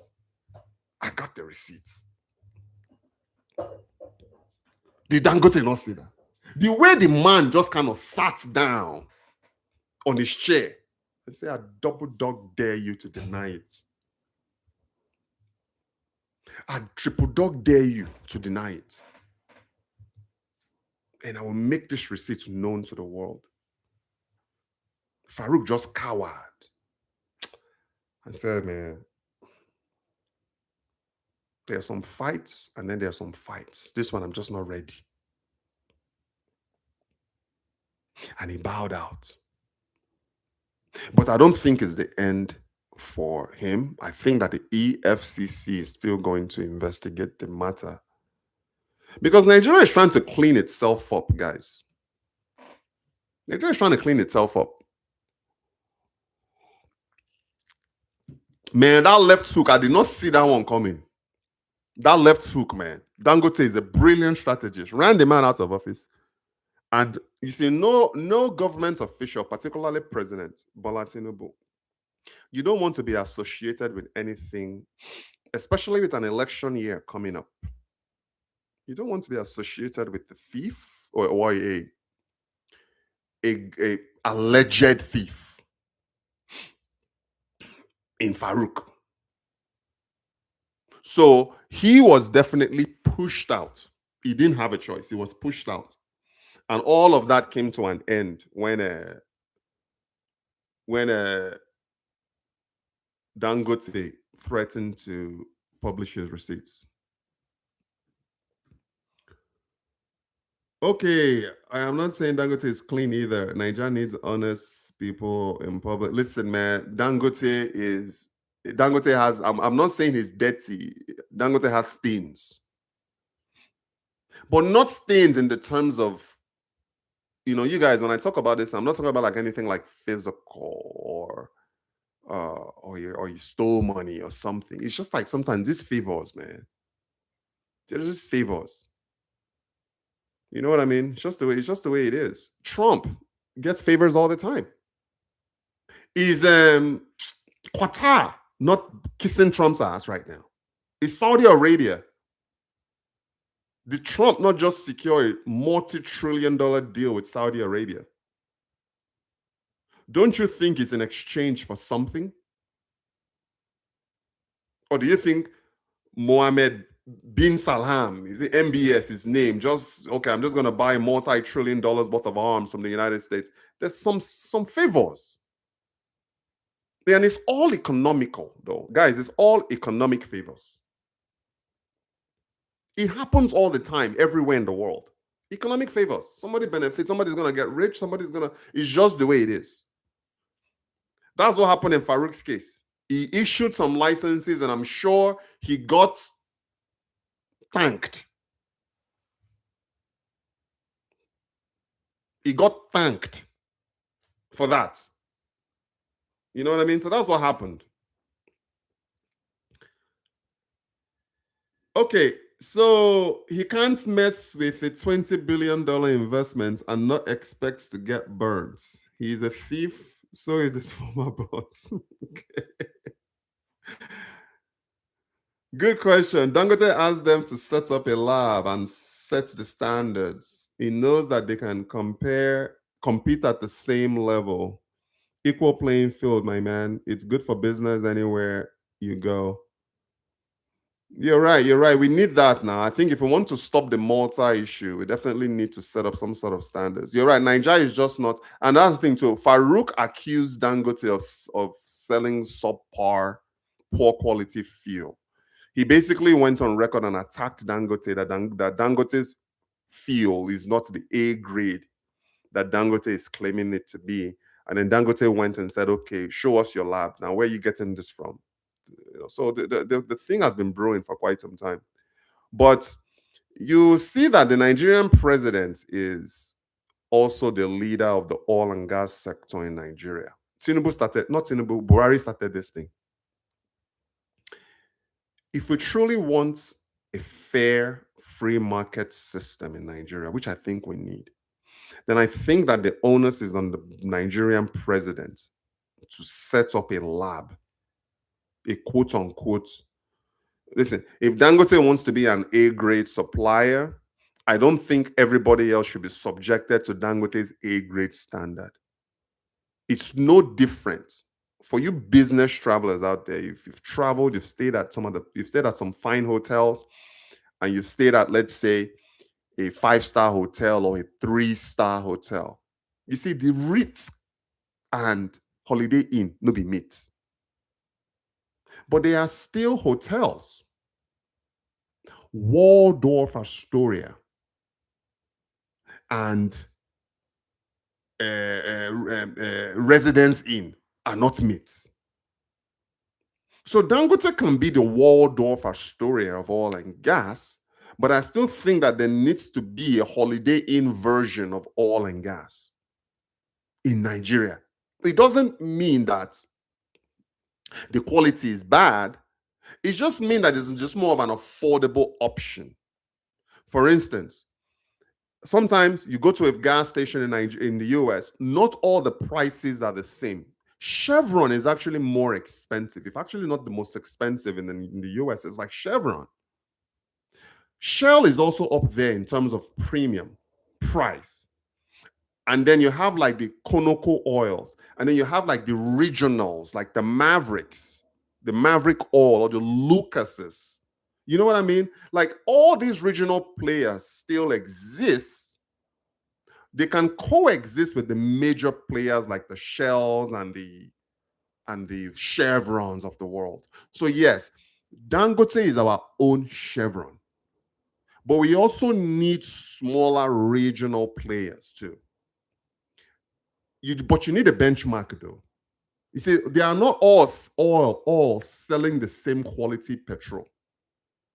It's not as if Chevron petrol in the US and Maverick oil is the same quality. It's not. But Maverick oil quality is not going to damage my engine. We just need to have a benchmark on quality to allow people to now import only and only if they meet that minimum requirement. That is what we need. But Dangote cannot just control the oil and gas sector like it's trying to do. I don't agree with that. I am more in agreement with a free market system that allows other regional players to play. Like for now, if I were to go and start an oil and gas business in Nigeria, obviously I can't refine now. I don't have the capability to refine. I don't have the infrastructure to refine. But if I have contacts abroad that meets the minimum requirements that the Nigerian government has set, I should be allowed to import and compete with Dangote. I may not be able to compete with a local, like a homegrown refinery like Dangote, because Dangote doesn't have to import anything in. It can just refine. But Dangote can crush me with price. So if I'm selling something at a C grade level for 100 naira per liter, and Dangote comes in at an A grade level at 95 naira per liter, who do you think the populace is going to support? They're going to support the best quality at the cheapest price. But when you monopolize, you control pricing. Dangote can raise and drop prices at his leisure, and the Nigerian people can't do anything about it. So we can't have a monopolistic system. And at some point, the way Dangote is going, he's going to end up becoming the largest oil and gas company in Nigeria. So then what happens? Does he get broken up into smaller companies? That is what happened to Standard Oil in the US. But the difference with that is Standard Oil wasn't owned by a private sector. It was owned by the US government. So they broke it down to smaller companies. That was where ExxonMobil came out of. But in a case that you have basically the Elon Musk version, but in oil and gas, because Elon Musk owns the market, the capital market, the market share of EVs in the United States. But there are also smaller players now. But Dangote just wants everybody to just buy oil from him. I'm sorry, sir. It does not work like that. Not in a civilized, unless Nigeria is just not running towards a free market system. And a lot of it is also politically driven in a way because you guys know election is coming up. Dangote is going to need this. Sorry, Tinubu is going to need the support of Dangote. If he wants to clear this election by a landslide, he's got to have the support of Dangote. It's just easier. Not saying that he won't win without Dangote's support, but it's just going to be a lot easier with Dangote's support. You know, because if you think about it on a political realm, and I don't want to get into politics too much, who is Tinubu really competing with, guys, in next election?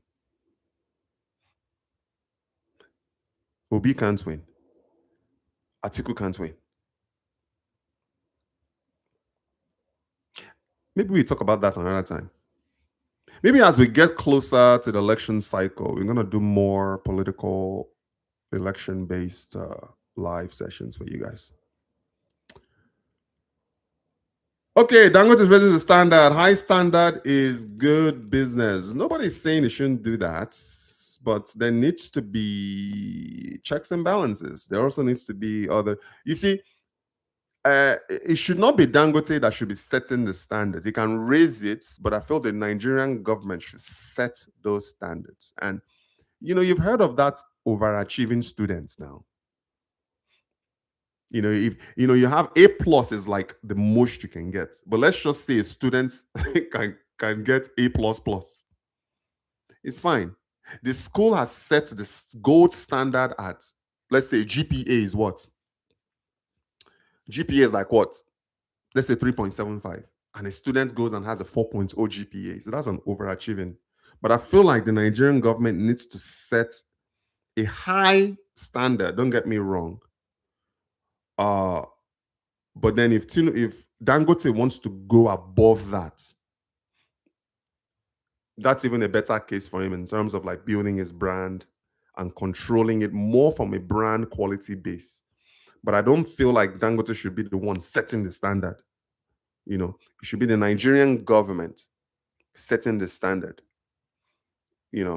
It's just like how the Elon Musk with Tesla. Do you think it's Elon that's setting the standards for EV? No, it's the United States government that sets the standard for EV so others can participate in the EV space.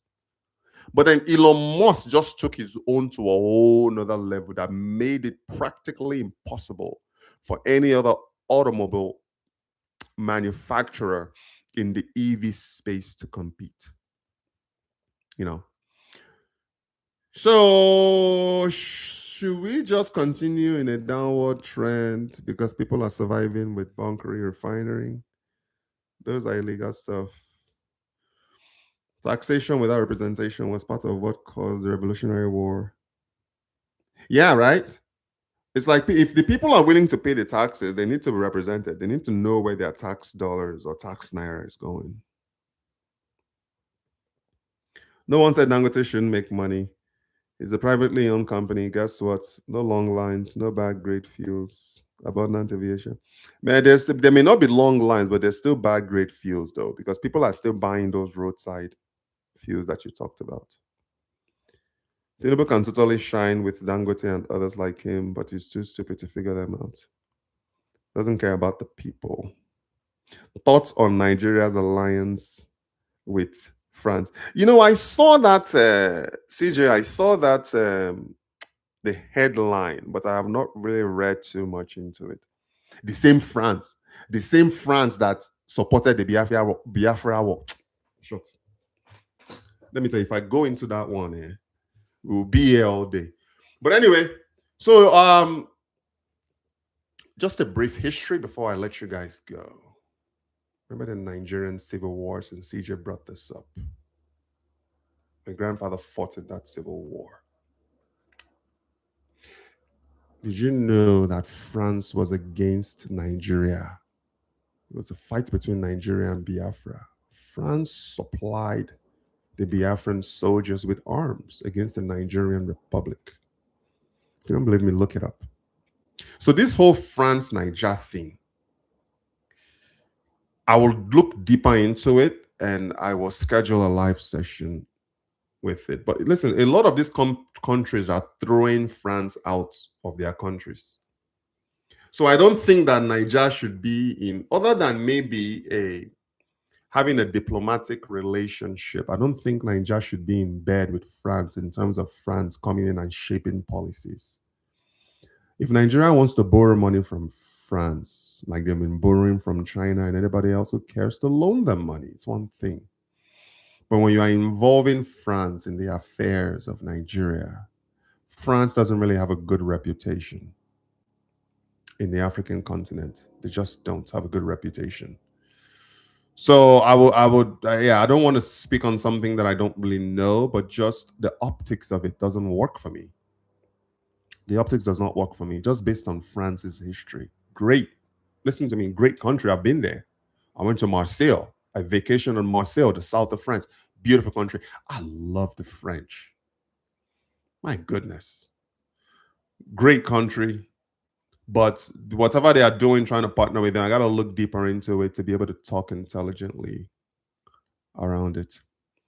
I am Igbo. I am Biafran. Are you a Biafran or are you a Nigerian? Yeah, there's a difference. Yeah. But anyway, so yeah, France supported the Biafrans, guys. Look it up. It's in the history books. I don't know if they teach that anymore these days. Nigerian Civil War. Did they teach it? Okay, guys.